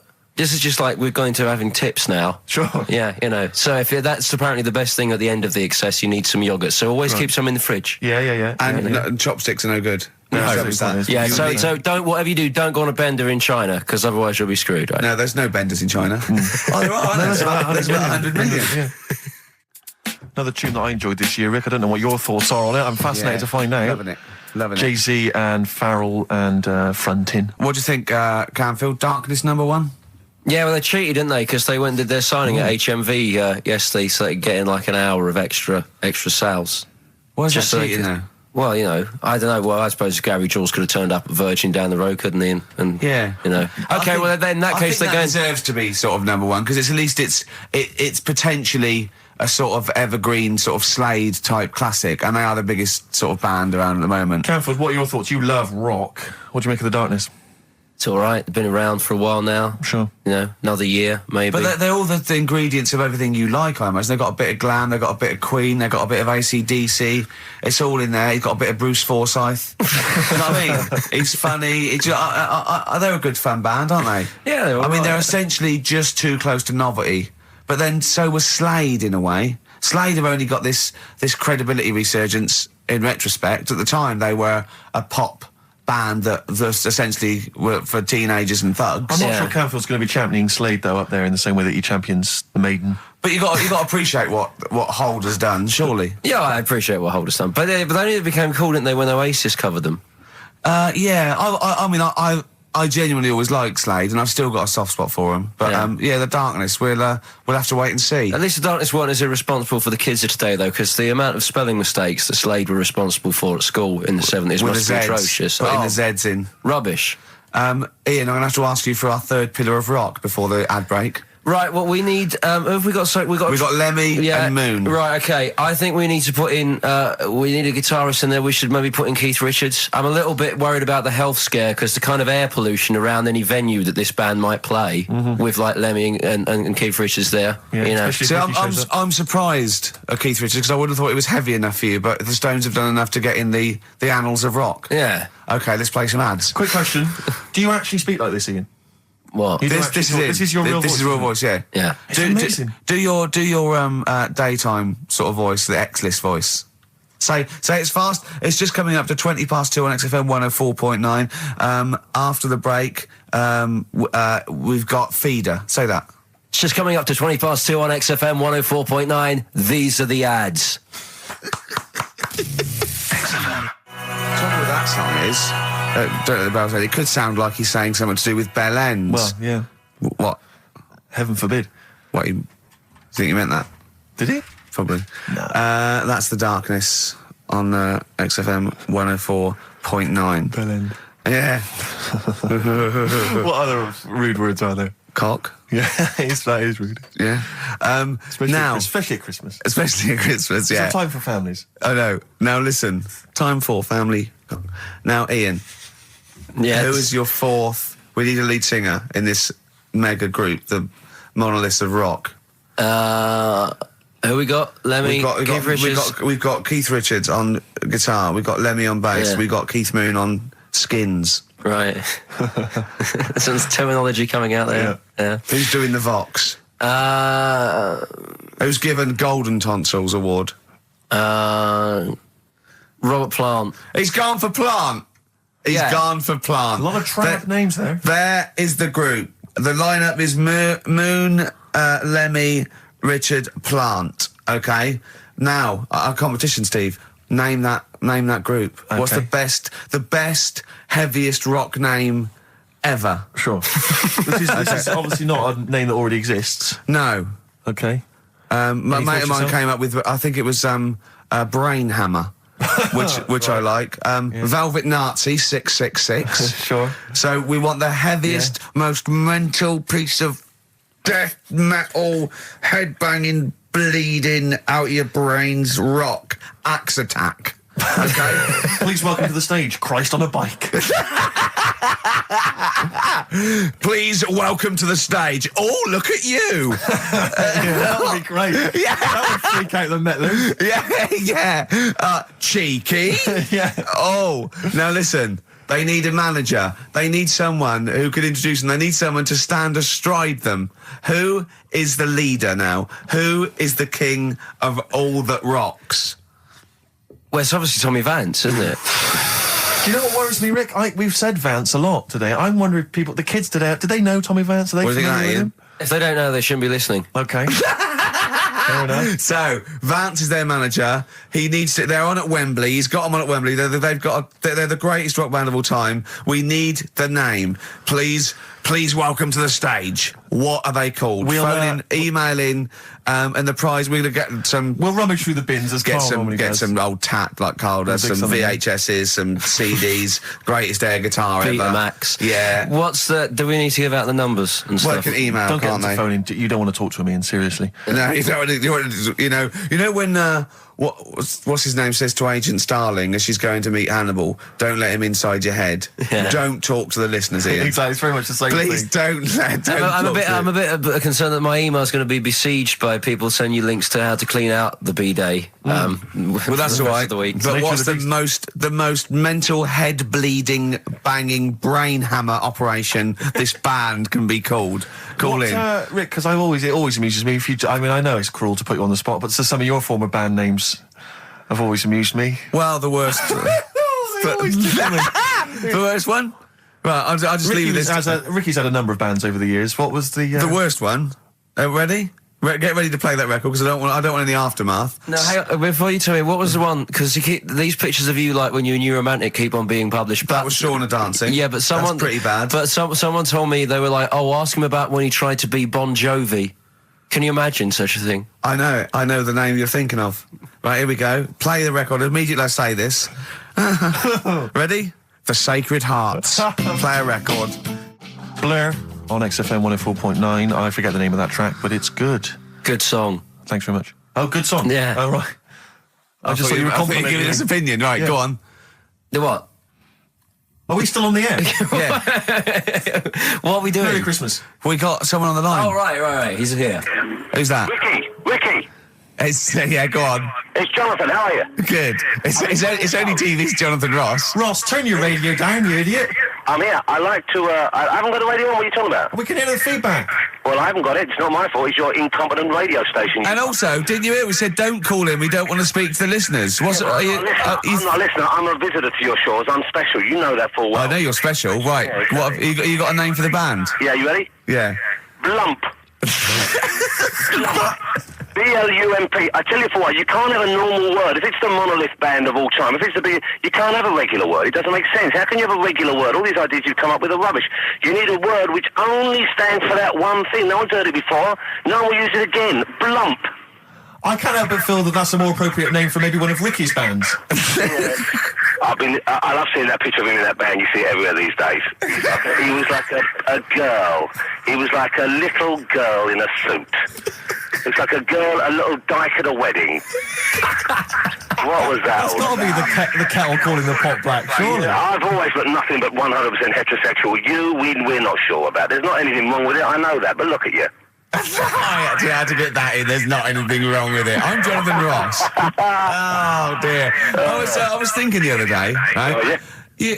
The Comedy Awards. Yes, sir. You didn't half say some awful things about poor celebrities, poor has-been celebrities with coke addictions and fat lips and faces that where surgery's gone wrong and everything.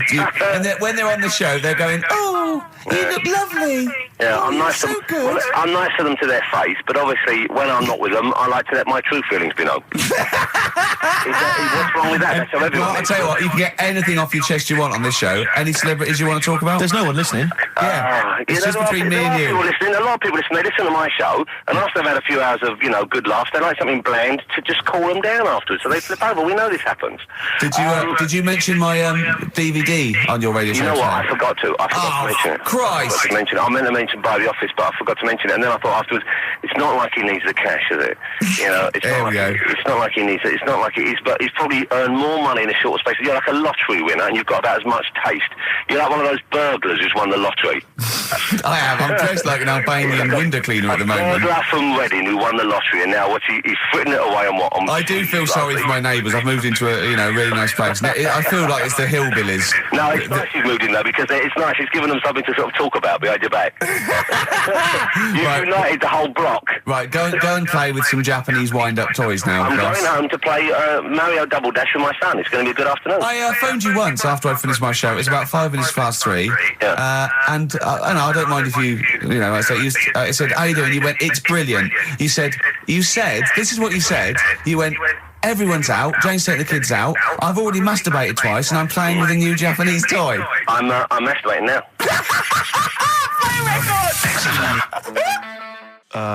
Kings of Leon, Wasted Time on XFM 104.9. Sorry, I was sidetracked there by just some of the band names. Now listen, I want to put in 2 of my own. I want to win that pile of tat out there, right? I've got 2 names here, okay? Would you just remind people in case they've just tuned in? Oh yeah, Ian Canfield has chosen his mega band of all time. He's got Keith Moon on drums, he's got Lemmy on bass, he's got Keith Richard on guitar, he's got, who have you got singing? Robert Plant. And their manager is Vance. But he needs to announce them at Wembley Arena. They're already sold out. They're at number 1 in the album charts. They're the greatest rock band of all time. And I've got 2 suggestions. Okay. What about this? Please welcome to the stage. Tungsten lung hemorrhage. Yeah, good. Yeah? Please welcome to the stage. God Dildo. God dildo, interesting. Nice juxtaposition there of God, the Almighty Creator, and a dildo. Nice use of some contrasting imagery there. Yeah. Powerful and topical. Tungsten lung hemorrhage. Yeah. We've had a couple also on the email. People didn't really include their names, but who cares? Please welcome to the stage, Balls of Steel. Balls of Steel, Oh, yeah. And we've had like Brain Hammer. Yeah. Brain Hammer's good. I Lots like of Brain Hammer. brain-related stuff. Quite liking the idea of tumour fish.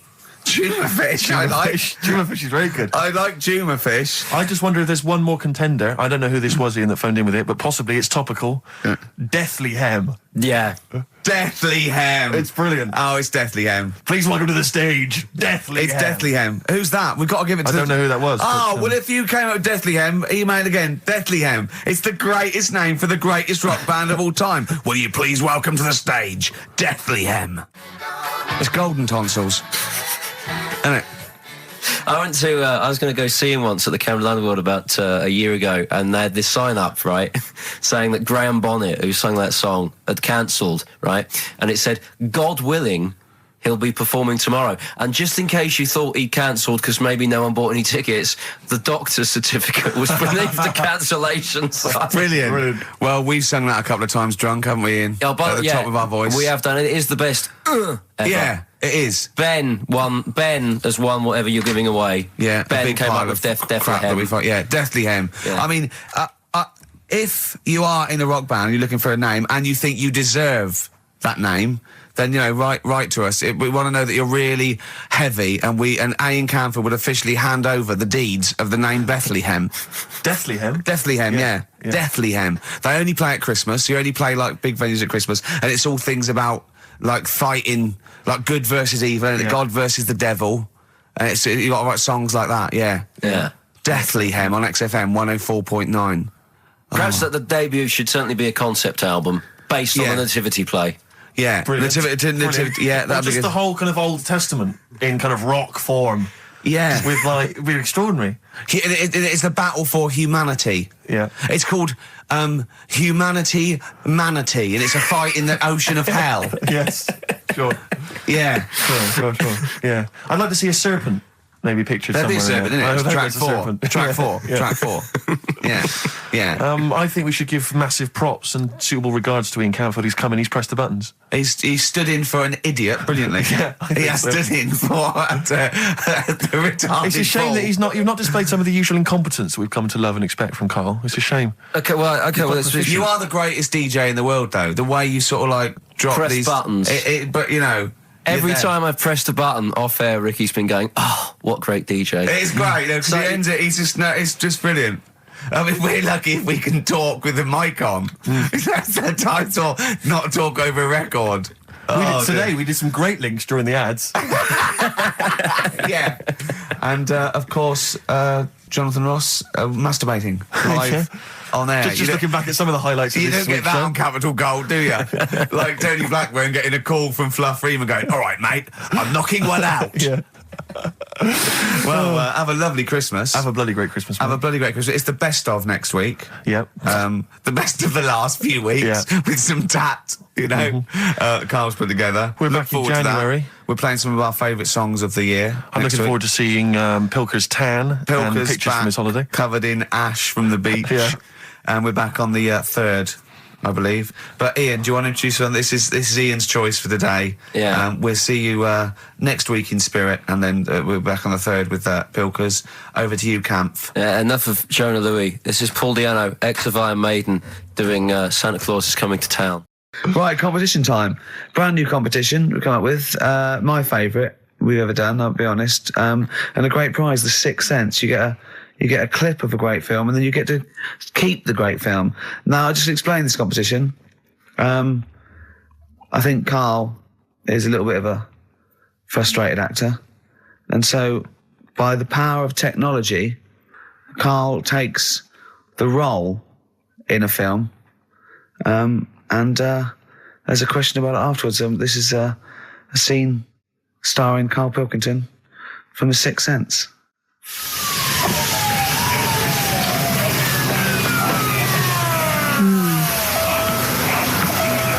Jeez, I hope nobody got hurt. Be alright. You're very quiet. I'm just thinking about stuff. That's all.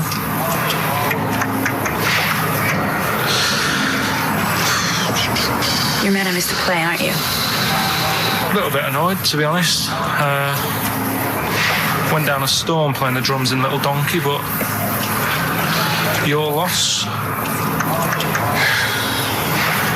I'd give anything to have been there. Well, you wouldn't, because you didn't. But like I say, it's your loss, isn't it? Anyway, I'm just quiet because I'm thinking about stuff, like I said. Right? I'll make a big deal out of it. What is it? Well, I was just thinking, what would happen, right, if you put a chameleon on a mirror? How would it handle that? It's a bit weird, isn't it? Oh, you're scaring me. That's scaring you. This'll scare you, right? The other day, saw two old men sat there having a Twix. You never see that, do you? Old fella having a Twix. You see ghosts, Cole? No, just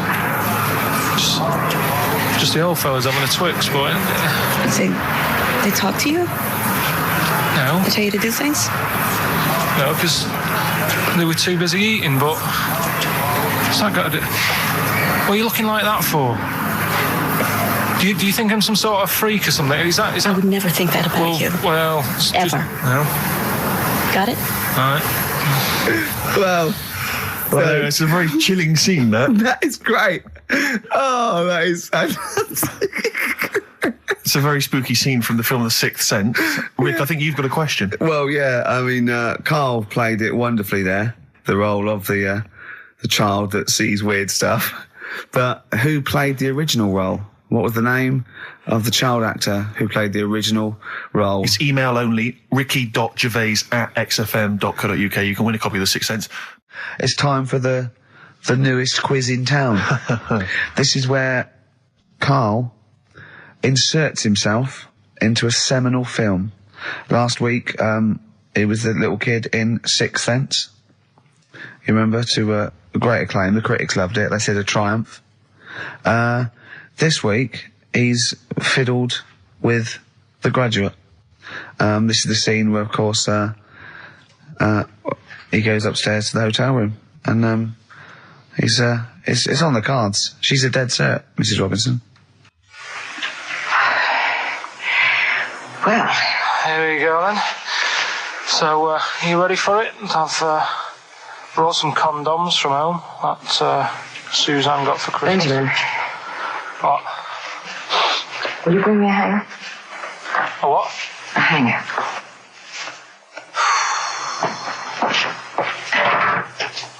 Tell you what, I've got wood. What? Just saying, I've got wood. I've got metal ones as well. What sort do you want? Either one would be fine. All right. There you go.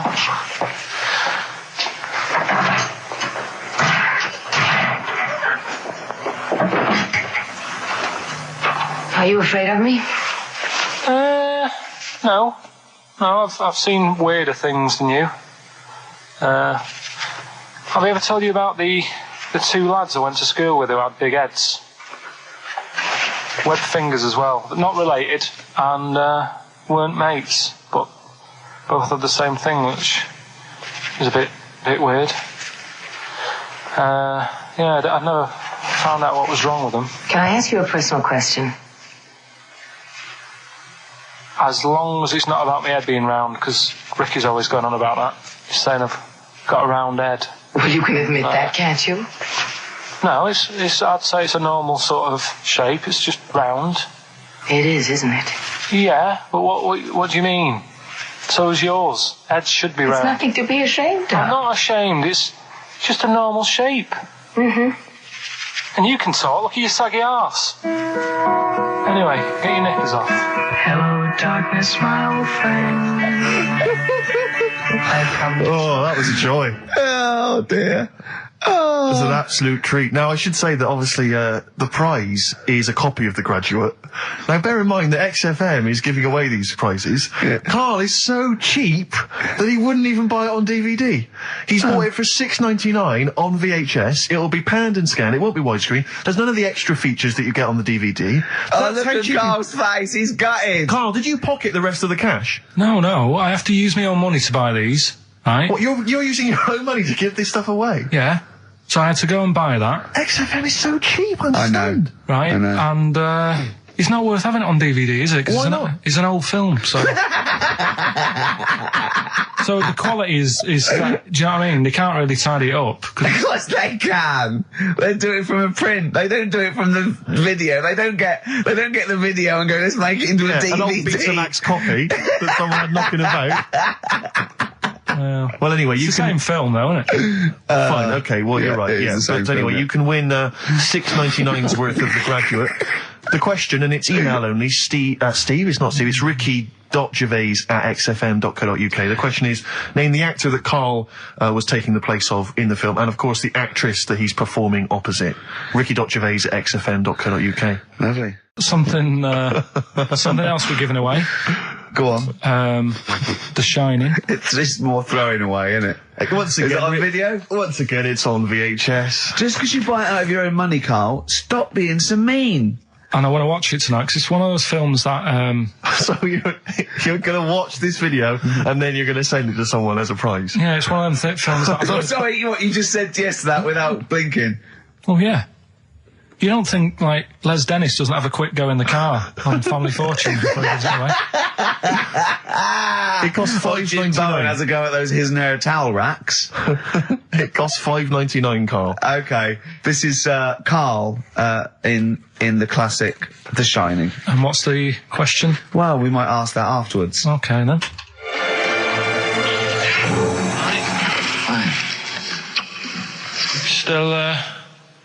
Still trying to write the book, then? No? Yes. Good. Funny, someone told me the other day, weird thing about a typewriter, the top row of letters, the longest word you can write is typewriter. I'll just show you. That's weird, isn't it? It's just the typewriter being... You're not in the mood, are you? You're in one of those grouchy moods again, that you get into when you're writing. I'm not being grouchy. I just want to finish my work. Yeah, it's just being a bit funny, a bit offhand and that. Let me explain something to you. Go on. Whenever you come in here and interrupt me, you're breaking my concentration. You're distracting me. And it will then take me time to get back to where I was. Understand? Yeah, but I just was coming in to try and cheer you up, you know, if you... I mean, I'm full of ideas as well, you know, if you're having a problem coming up with stuff, got loads of ideas you could write about. The other day I read about this airy Chinese kid. What do you want me to do about it? No, it's just that it could make a good book. Do you know what I mean? Sort of following round. That's swell. Well, I'd buy it, you know. But if you don't want to know, don't bother doing it. But, do you know what I mean? It's just airy Chinese kid. It's weird because they're not normally that airy over there. Yeah, this kid cakes in it. But if you don't care... I wouldn't touch one hair on his goddamn little head. You don't have to touch any hair on his head. Like I say, he's covered. Leave the head alone if you want. Touch his hands. He's totally covered in it. But I love the little son of a bitch. Well, don't go that far. You haven't met him. But I can sort it out. I'd do anything for him. I don't think he'd expect that much. Just take him to the barbers 3 or 4 times a week. You know, he's a good little kid. In fact, I'll do it. I think I'll write a book on him. Yeah? Do you think you can handle that? Yeah. You're not too busy, are you? Well, yeah, I'm pretty busy. I've got to sort out some monkey facts for the show this Saturday, but I reckon I can still... Why don't you start right now and get out of here? All right. I will. If you're going to be like that. Couldn't borrow a pen, could I? See you later. There you go. Haunting stuff there. Karl Pilkington in The Shining. You know, in the film, Jack Nicholson goes crazy because the suggestion is he's maybe possessed by demons that maybe are in the hotel. But, you know, if I was stranded in a desolate hotel, removed from all human contact with Karl, I'd go mental with an axe without being possessed by demons. That's more chilling to me, trying to get some work done and you keep wandering in. I'm trying to get Karl to spend a couple of days in the caravan with me, just for the head of it, and he won't. I've offered him money, won't I? I think it'd be a great laugh, wouldn't it, Karl? Oh yeah, great. That would be terrifying. No, I want to film it. I just want to film it. Like a little video diary. There's Karl there, he's just waking up. Well, if I was stranded in that would be like being. I may as well be with Freddy Krueger and Jason Voorhees. That's more scary. The thing is, Ricky doesn't mess you about as much as he messes me about. No, you see, you've given him an inch. You've given him an inch, and he's taken a yard. 12:30 you got in today. In 30 minutes between 12:30 and 1, the old bin lid on the head. He wanted to do that again. Yep. Squeezing my head. Think he had a go at. And karate chop on the back of the neck. Yeah. All in 30 minutes.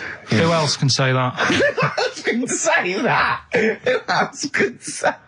What do you mean? Anyway, have we got a question then? Yeah, to win a copy of, I'm so embarrassed to say it, The Shining on VHS is worth $5.99 and it will have already been watched by Karl Pilkington, probably not even rewound. Yeah, to win that. And a little bit of tripe and cow eels where it just slipped into his dinner. A farm cake outside. As he was reading the back of the box trying to figure out what was going on. The ingredients. To win this, right?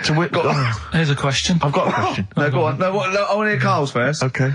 No, it's about the film. Because when I was whizzing through it, I saw something and thought, oh, that's good. The kid who's in it, he was writing something on the back of a door with lipstick. What was it? Well, that's a tricky question. I can't remember. Nor can I.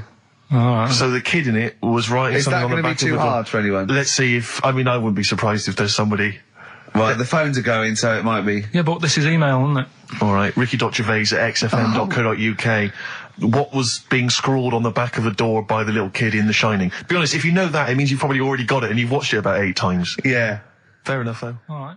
Right, we've got to give away another prize. Yes, you lucky people. For those of you that haven't seen it and do not have the requisite £4.99 to buy it yourselves, you can win on VHS cassette, panned and scanned. Billy Elliot, the special edition, includes bonus documentary, The Billy Elliot Boy. Oh, and, I'd like to see how they really sort of made that film. Exactly. Well, it's the hit film Billy Elliot, and you can win that on VHS. Because, Karl, I assume you have included yourself in an excerpt from the movie. Taken a scene from the film. Who do you play, Billy? I'm playing the part of Billy. Brilliant. And we'll have a question at the end of it. Come on. Brilliant. 2, 3-part ball way and Alright. Just been down the valley. So I don't know where you... What are you looking like that for? What's wrong with Bally? What's wrong with Bally? Yeah, well, what's wrong with it? It keeps you fit and that. What do you think, Auntie Nora? You think about me doing ballet? I used to go to ballet. There you go. She used to go to ballet. Used to say I could have been a professional dancer if I'd had the training. Bet you were pretty good, weren't you? Wasn't the time you had wind for 5 minutes, was it? But you well glided across. Well, you just shut up! What's wrong with ballet, anyway? For girls. Not for lads, Billy. Lads do football or... Well, I've done that, yeah. Boxing or... Did that for a couple of weeks, so... Wrestling? Wrestling? Yeah, wrestling, yeah. Not friggin' ballet. Well... Don't worry about it, anyway. Just... Is it alright if my mate Wayne stays over tonight? He just wants to sleep over. He's just coming over to... Wayne, sleep? Yeah, he just stays over. I'm not gay or anything, he's just... I don't fancy him, I'm not... Yes, you do. I don't. Yes, you bloody well do. What, just because I want my mate Wayne to sleep over and I've started doing ballet, that turns me into a gay man, does it?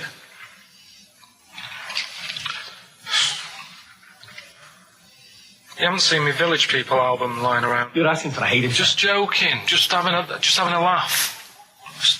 Didn't mean. I've had enough in here, I'm going out. Look, from now on, you stay here. You look after your nana. Got it? Yeah. Yeah. All right. Well, there it is. What's the question? Powerful. I'd like to know what was the name of the actor that Karl was taking the role of. Does that make sense? That's not grammatically quite right, but anyway, that's fine.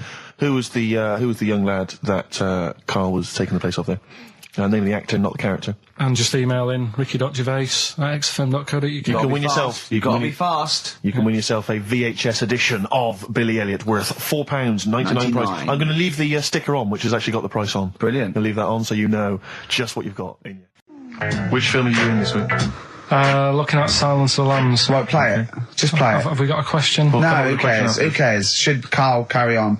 Play it. Right, Silence of the Lambs.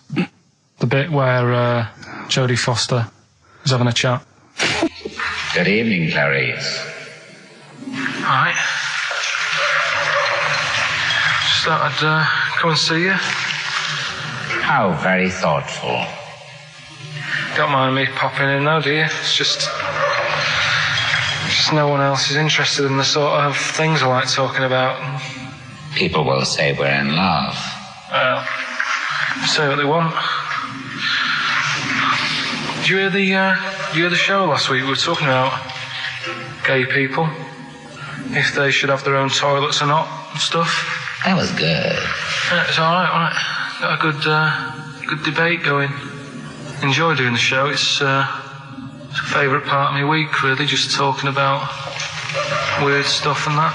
Oh, Clarice, your problem is you need to get more fun out of life. I have a lot of fun in my life.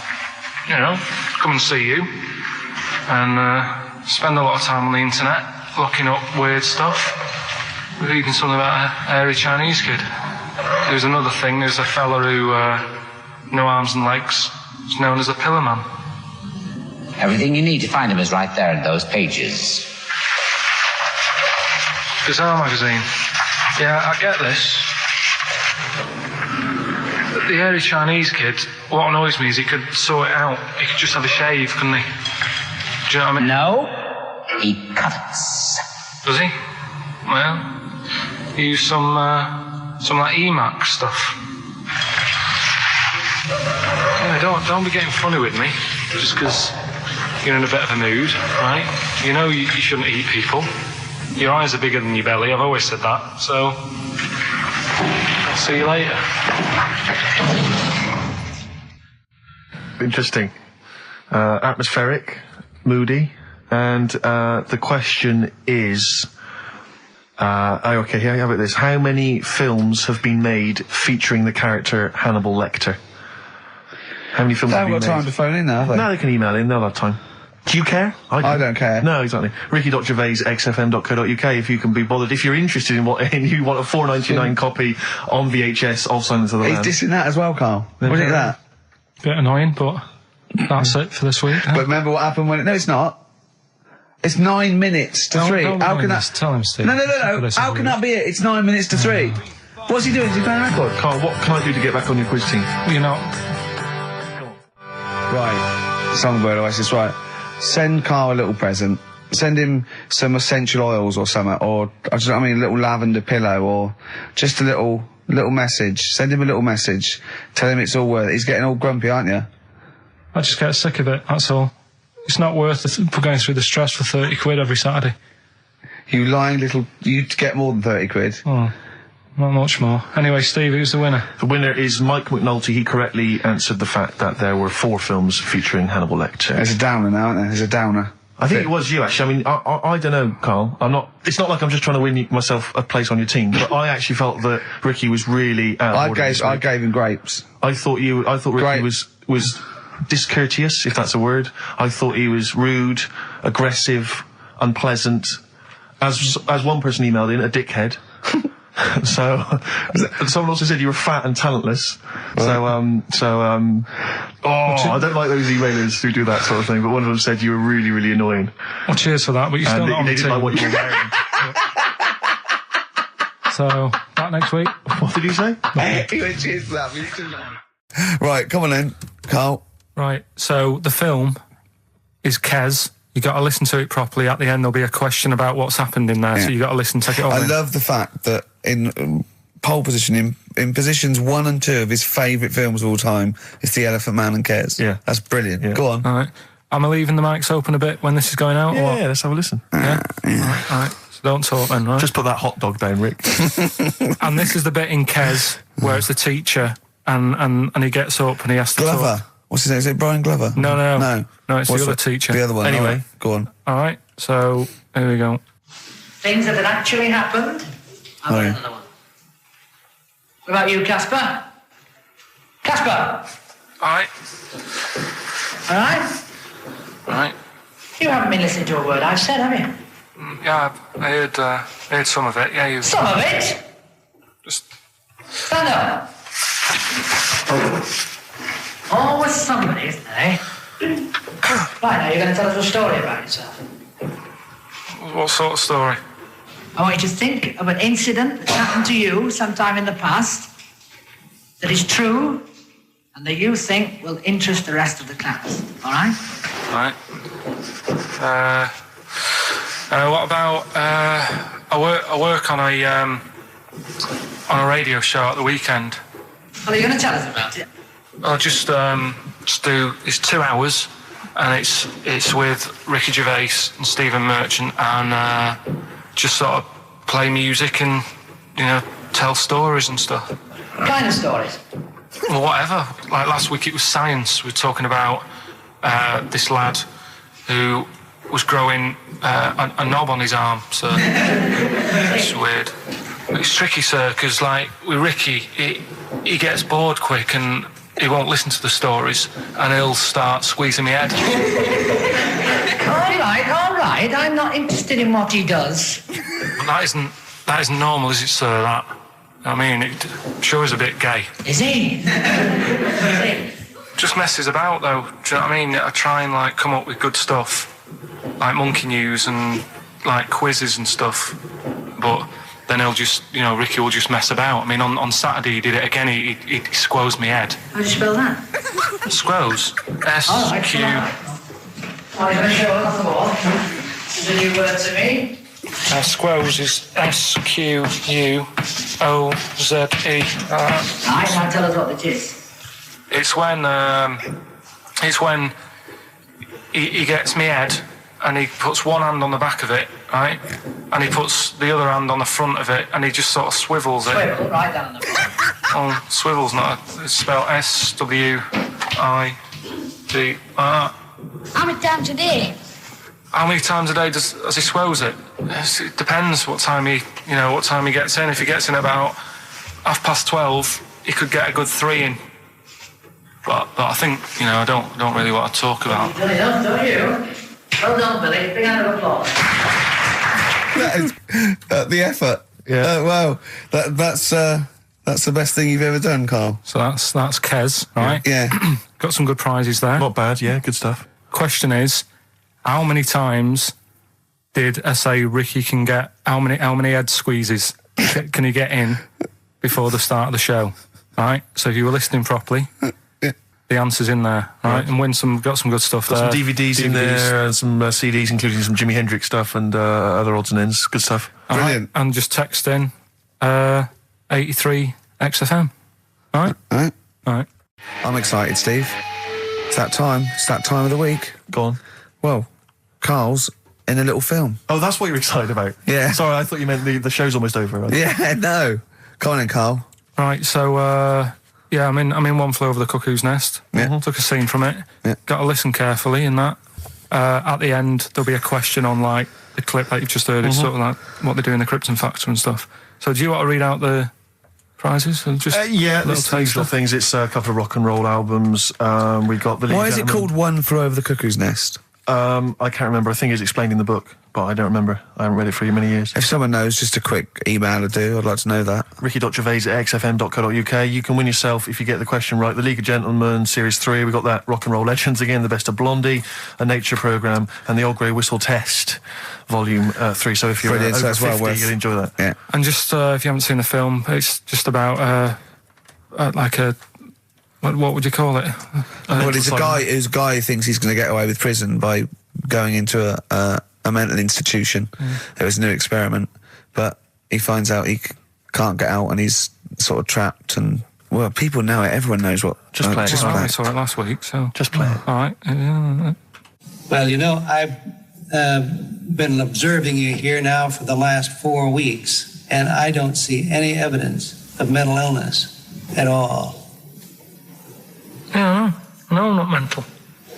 I never said I was. I mean, all right, I got an E in history, but that isn't why I'm in here. I'm in here because I had to get away from the outside world. It was doing me head in. I've been working too hard. I'm stressed out. I've been working like loads of hours Monday to Friday. I've been working on a Saturday with Ricky and Steve. Right, that's been doing me head in. People think that's a laugh when it isn't. You're right? busy right now, are you? You got something to do right now? See, this is why I'm here today, Doctor, because he's doing me head in. What do you mean, sir? Well, he's doing me head in. I came here to get away from Ricky. He is just as bad. I'm smarter than him, ain't I? No, you're an idiot, right? You just...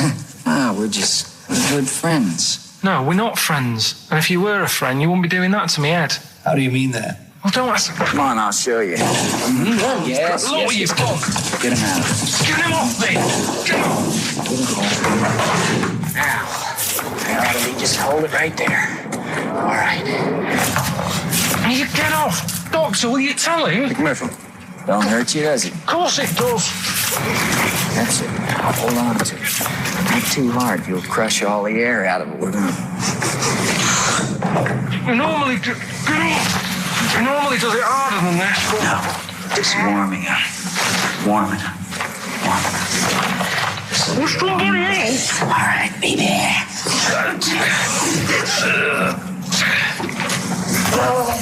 Get off! See what I mean, Doctor? That's what he's doing every day. The state of this. I don't know why you do it, because it's not as if you're going to crack it open. But I tried, didn't I? God damn it. At least I did that. I love it, the effort. Yeah. It's almost, I wonder if it's almost a strange premonition of the future. Yeah. You in some kind of home. All right, well... What's the question? Little question, then. What result did I get in history? Good. All right. Yeah, well, tricky one, that. ricky.gervais@xfm.co.uk. Or text, will we take text? I can't really bother to check the texts. All right, then. Here you know. Thanks for that, Rick. Sneezy. Yeah. All right, I'll play... Prinish Brothers, yeah, it's a lovely tune from their album, what's it called? Yours, Mine and Ours. Blinded by the Stars. Right, redeem yourself. Have you got the film thing you're in? Right, yeah, I'm in a film. It's Pulp Fiction this week. Right. Right. Changed it a little bit, tweaked the storyline a little bit. Okay. It's just... To make it better, yeah. It's just do you know, I've talked about Suzanne's hair and that? Yeah. About when she got it cut, didn't like it and that. Yeah. So it's sort of about that. Listen to it, there'll be a question at the end. You can win some good stuff. Yeah, well... All right. So, and this is the scene where they're in the restaurant, do you know, when they're about to do the robbery? Yeah, play Except it's not a restaurant, I've changed that, it's the barber's. Right.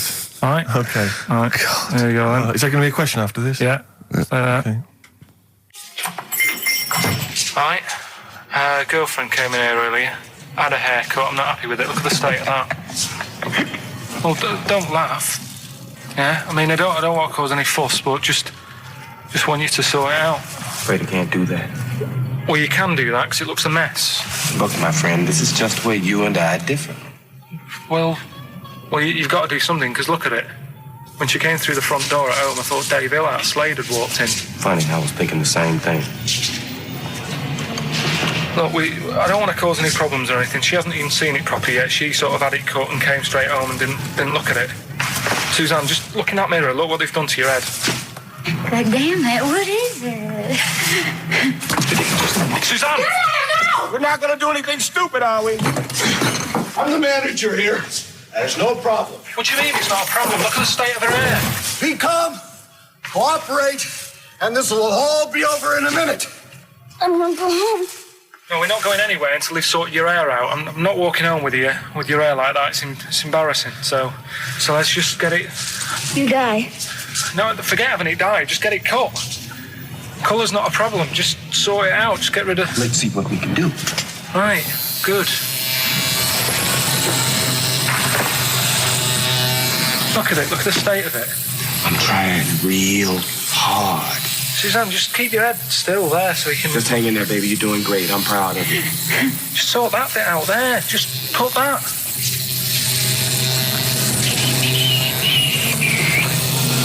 My barber says I've got the hair of a Chinaman. Have you heard that before?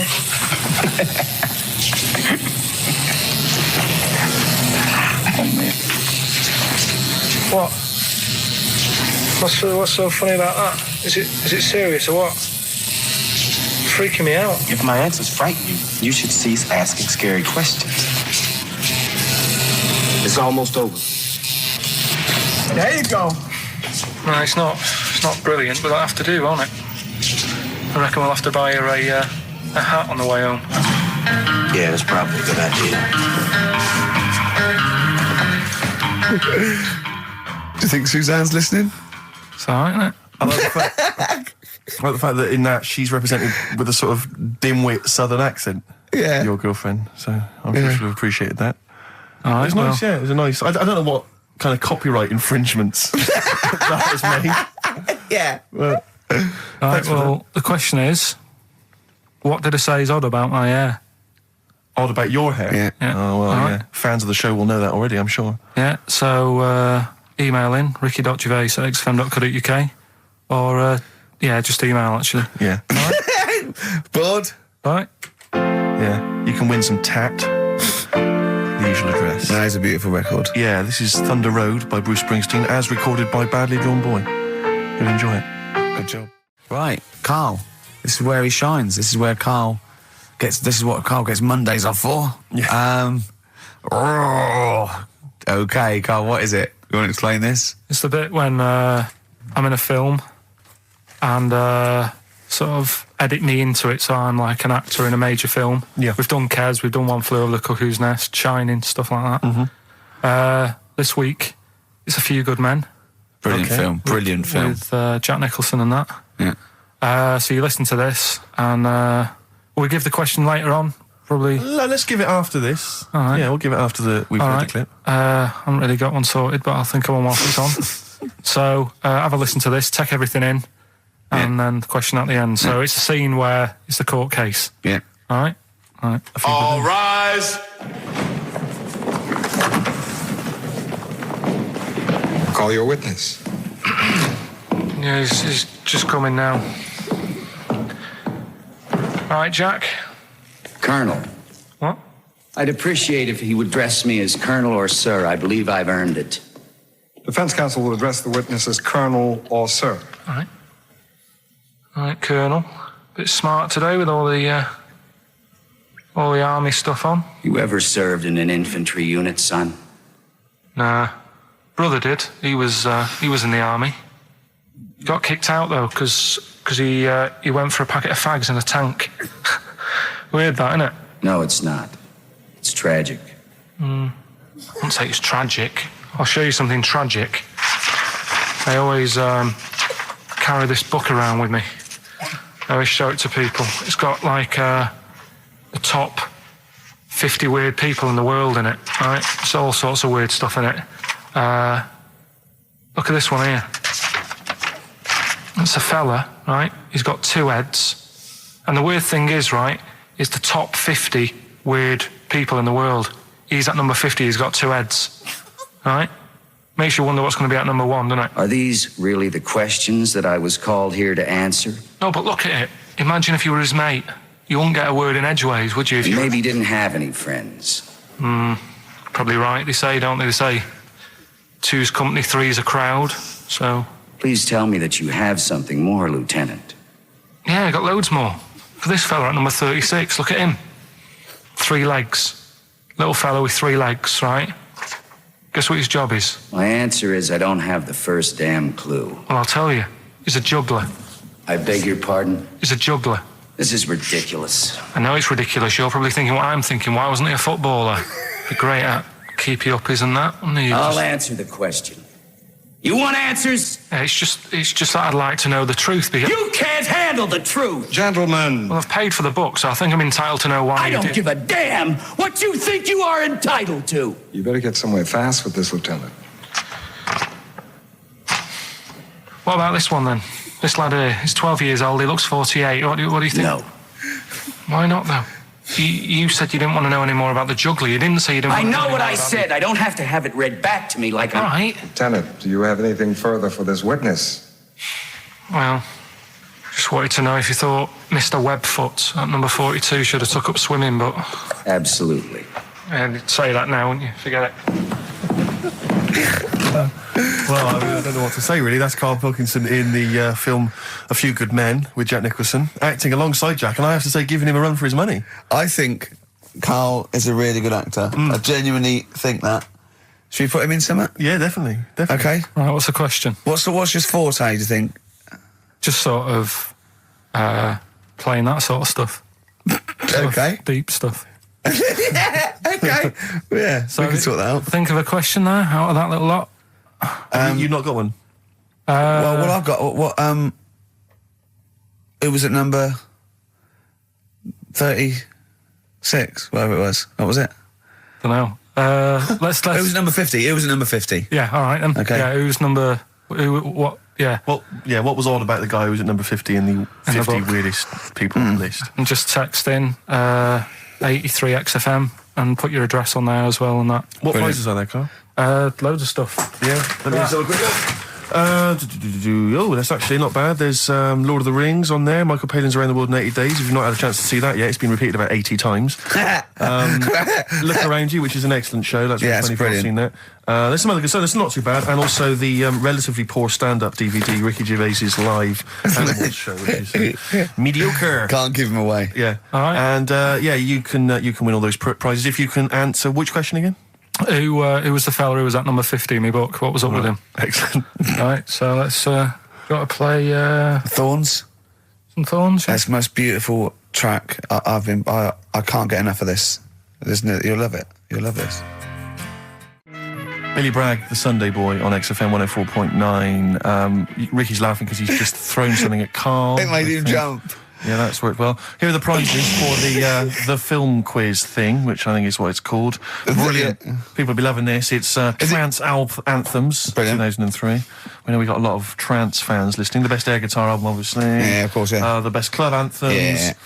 Series 1 of Happiness by Paul Whitehouse. The very best of Father Ted on DVD. We've got Teachers. We've got Knowing Me, Knowing You. Not too bad. Yeah, a few bundles there. Good stuff. Christmas gifts and things like that. So that Knowing Me, Knowing You, I've noticed on VHS, which is good. Yeah. That's quite quaint. Excellent. Yeah. Brilliant. All right.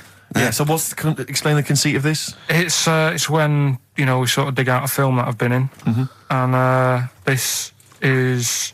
I don't know if I'll tell you what film is, because that might be the question, thinking about it. Because there isn't that much going on in the clip. I think we need to know what the film is. Do you? Yeah. All right, it's Rain Man. Okay. Why is he called Rain Man? Is that going to be the question? Yeah, I know the answer, Karl. Don't worry. Don't look at me like that. I do. Oh, well done. Yeah, you watched the film. Yeah, you should.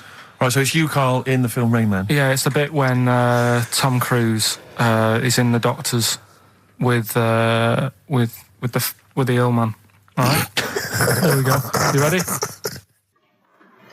Well, I'm not a psychiatrist, but I do know that his brain doesn't work like other people. Oi, I am sat here. Don't go talking about me like I'm some sort of div kid. Got a good brain. Works well. It stores all sorts of information and stuff, doesn't it, Tom? He remembers things, little things sometimes. Well, don't say like that, little things, as if it's stuff that isn't important. Are you good with numbers? The doctor's asking you a question. Yeah, no, I'm just thinking. Good with numbers. It depends. Not that good at maths, but I remember facts that have got numbers in them. Like I know that 1 person in 2 billion will live to be 116 or over. Right? Weird thing is a lot of them are Chinese, so, sort of makes you wonder if they're lying. I'm afraid I don't understand what you're talking about. What do you mean you don't understand? It's not... All right, here's an easier one for you then. Goldfish have better memories than people think. He's right. He's right? Yeah. See? There you go. Goldfish related. Oldest goldfish in the world was 41. No. Yeah. Funny thing is there, if it was a goldfish with a dodgy memory, could have been older. Could have been, pushing 45. So. That's amazing. I mean, that is amazing. He should work for NASA or something like that. Well, wouldn't go that far. They're the sort of things that I like reading about. I've got that big book there. It's full of Did you read all this? Yeah, don't... You read all these stories that are in this book. Don't bother touching it. Maybe you better put it back. Give it back. Get off. Okay, no, Ray, take it easy. I'm not gonna... I won't touch anything else, Ray. Come on. It's okay, Ray. It's okay. Come on. Can I ask you something else, Raymond? No. Well, you've annoyed me now. You've kept coming here saying I'm daft and that and messing with my book. Just go, will you? Excuse me. Were they messing with your big book of freaky facts? Yeah, that's out of order. Good. Right. So what's the question? Why is he called Rain Man? Yeah? Yeah? Everyone happy with that question? Yeah? Yeah. Okay, Ricky.Gervais at xfm.co.uk. Why is he called Rain Man? Right. Yeah. Right, okay, are you in a film this week, Karl? We're doing that now? Yeah, go on. Get it over with. Hang on a minute then. Get it over with. Let's get this show over with. We can go home. You can go off to Lanzarote and sit on some ash. Some charcoal. He's not happy about that. That's annoyed him. The listeners have all ganged up on him. Yeah. XFM giving him 2 CDs. We've had more calls for his resignation this week than ever before. What do you think of that, Karl? What do you mean? There's another reason. Do you know what I mean, though? Because he's grumpy, he's not just giving it, he goes, well, I can't help it, can I? I don't want it. You're being paid well to do a job. People have tuned in to be entertained, to have good songs. Me and Steve are working here. I'm pressing the buttons. I'm paid to press the buttons. That's what I'm doing. Has every CD started on time? Then why would they give you Monday off if you just paid to press the buttons? Don't get every other Monday off, do I? So have you stopped doing that now, have you? Well, yeah. Why? Because there's work to do in that. I'm not moaning about it. Let's get on with it. Right, Scrooge, right, is the film that I'm in. Thought I'd do a Christmassy one. Okay. Right? Yeah. So get people in the Christmas mood and that. Yeah, you have, yeah. You have got people in the Christmas mood. You're like Santa visiting them. Right. So... It's you in the film Scrooge? Yeah. Which version of Scrooge? The old one. Is it if it's just you moaning with bells, I'll be annoyed. Right, that is essentially Scrooge. yeah. Right, Scrooge, listen to this, and then there's some question at the end. All right. And you can win some stuff and that. Yeah. All right. Yeah.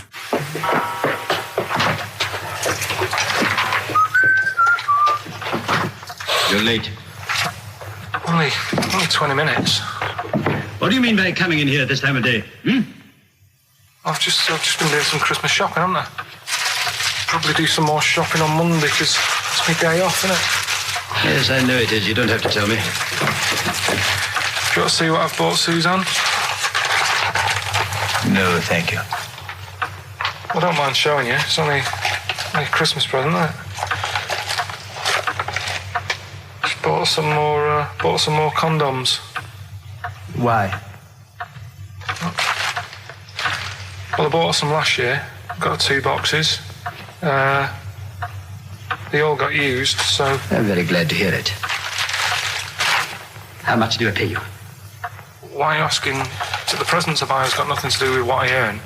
Like I say, if I won the lottery, I wouldn't go mental on her. Do you know what I mean? I probably wouldn't even tell her because I think she'd want to travel around the world and all that, and I'm not into that, to be honest, so I'd probably keep it quiet.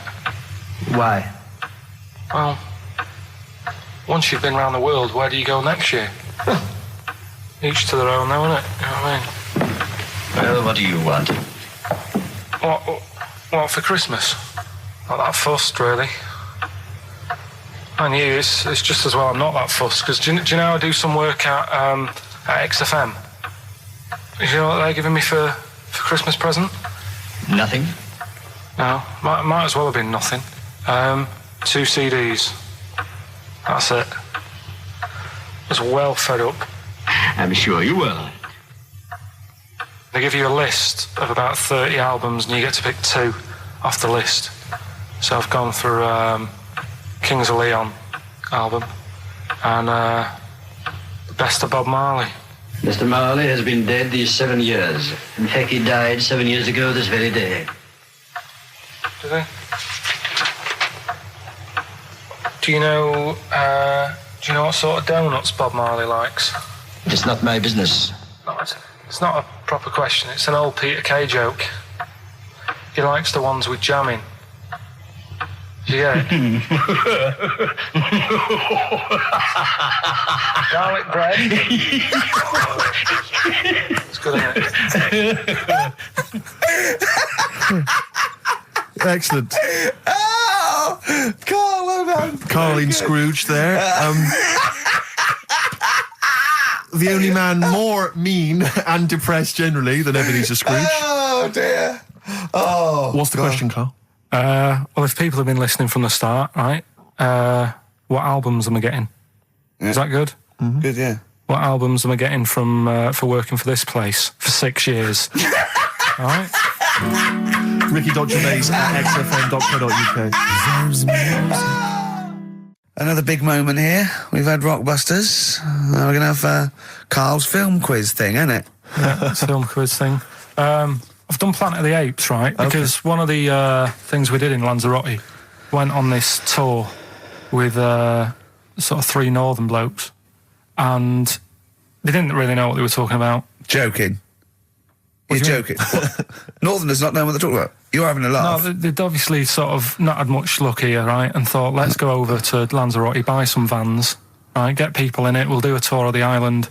And whenever someone asked the question like, what year did the volcano happen? They go, oh, we'll take you to the visitor centres. You can read about it there. So they never actually answered anything, right? So they were useless. But one of the things that they told us was that Planet of the Apes was filmed in Lanzarote. Right. Okay. Right. That makes sense. A bit of it. Well, does it? Does it make sense? Well, what do you mean? Well, maybe it was, maybe it wasn't. Okay, anyway. No. I mean, if they wanted to show sort of an Aaron, sort of barren, sort of post-apocalyptic sort of subject, choose where you went on holiday. Yeah. Obviously. Yeah, but when we were there, he took us to this sort of beach, and I said, "Is this where they did it?" And he was like, "Yeah." I said, "What? Right there, yeah." And I watched it, and I couldn't see where I was. Yeah, you know that if you watch a film from 1968 and you've been to the same place, you're not going to feature. You're not going to see you in the back walking along the beach. It's a new one, new Planet of the Apes. Oh, the recent Planet of the Apes. Yeah, that's what they said. Yeah. Right. So I thought I'd sort of. Now that sounds a little bit more far-fetched.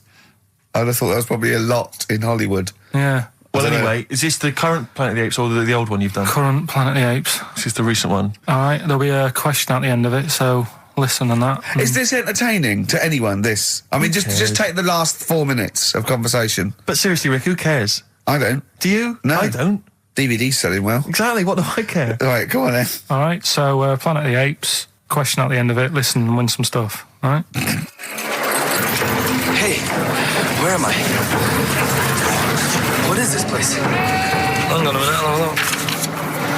According to the Lanzarote guide, we've been dropped off at the volcano bit. Apparently there's 36 volcanoes here to be seen. I hope you don't mind my saying, but this is a waste of time. I know what you mean. Don't know why they need 36 volcanoes. Just keep one. Fill the rest in. Like a car park or something. Excuse me, guide. Why's the bus drops us off here? What's so special about this place? Well, according to our holy writings, that is where creation began, where the Almighty breathed life in the time before time. Wow, it's amazing that, isn't it? All this has been stood here for years and years. What about the coffee shop there? Is that old, is it? Well, nothing. You're out to rip us off. I raised about £4 for a coffee there. Always ripping people off. That's what annoys me with these trips. You get us in the middle of nowhere, we die of thirst. Well, I'm not able to do without. The reason I've come here, I believe this is where they did Planet of the Apes, innit? Love monkeys. Especially the ones in Planet of the Apes, because they talk and that. Talking monkeys can't exist. Joking, aren't you? Of course they can. Getting up to all sorts of stuff. I read about a monkey the other day who worked on the railway. Right, there was another one about a chimp that did a bank job and went off to Spain to sort of... Shut up! Oh, hey. What is that? Little monkey fella. It's come from that little coffee shop. It's been serving coffee. Now that is worth paying £4 for. No, you're teasing him. I'm not teasing it. It's working, isn't it? It's serving the... We want some coffee. Get us some coffee. I've heard about this. You can buy coffee that's sort of hand-picked by monkeys. It's like Coffee Mate, except it's more sort of coffee primate. Yeah? Hello, little fella. We want coffee. What do you mean, we? You're gonna have a coffee, aren't you? What else are you gonna do? Go and look at another 35 volcanoes? I'm staying here. I'm having a monkey coffee. It's brilliant. You find this amusing? Jesus, it's a talking monkey. Right, mate. Have a couple of coffees. Don't start now. We're off duty. I'm starving. What do you mean you're off duty? Have you bananas later? Just get us a couple of...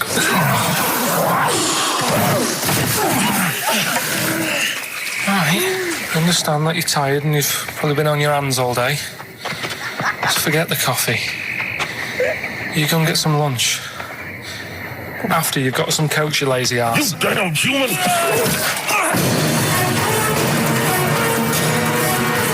Powerful. Lovely. Excellent. So, what's the question? If you've been listening to the whole show, how many volcanoes do I think's on the island of Lanzarote? Okay. Yeah. I might have it wrong, what I've been saying, but it's roughly around that. Yeah, so what have you been saying? Yeah. Yeah. Brilliant. Ricky.gervais@xfm.co.uk. You're more likely to win the prize if you leave your address on the email. Yeah. Because otherwise we can't really be bothered to phone people or email them back. So, Good point. Put your address on there and you could win some crap in a jiffy bag. And it's Ricky Gervais, Steve Merchant, Karl Pilkington hosting the final show. Exciting. Which means the last film quiz. Karl puts himself in a film. Claire's on next week, by the way, and then Adam and Joe. Yeah. Adam and Joe, brilliant. Adam and Joe coming back. So that's Excellent. They're excellent. Right. Matt Lucas said he'd do a show. Give him a call, and maybe him and Dave Williams. Yeah, yeah. Big things that. Might do that. Yeah, very good, wouldn't it? Yeah, it'd be all right. Yeah. Right, the film thing. This is when we get like a film, and I'm in it, right? So I'm doing. We talked, a bit about gay fellas and that today. Yeah. So we're doing When Harry Met Barry. Okay. All right. Yeah. And listen to this, and then there'll be a question at the end, and you can win some more stuff. We've got DVDs. Some more shite. Some more good CDs and DVDs and that. All right, let's hear it. So When Harry Met Barry. All right. We've got 18 hours to kill before we hit New York. I know, yeah. Brought a few books just to kill a bit of time on the journey. When I buy a new book, I always read the last page first. That way, in case I die before I finish, I know how it ends. I read a book like that once. Not on purpose, though. It's just that all the chapters have been put in the wrong order, so it's a bit annoying. Got to chapter 1 before I realised. Are you finished now? Yeah, I bought another copy of it and read it in Lanzarote. It was all right. Good read. Listen, we're only staying in New York for a couple of days, aren't we? Because the place does me head in a bit. Oh, really? Yeah, it just stinks, doesn't it? It's a really dirty city. It's noisy.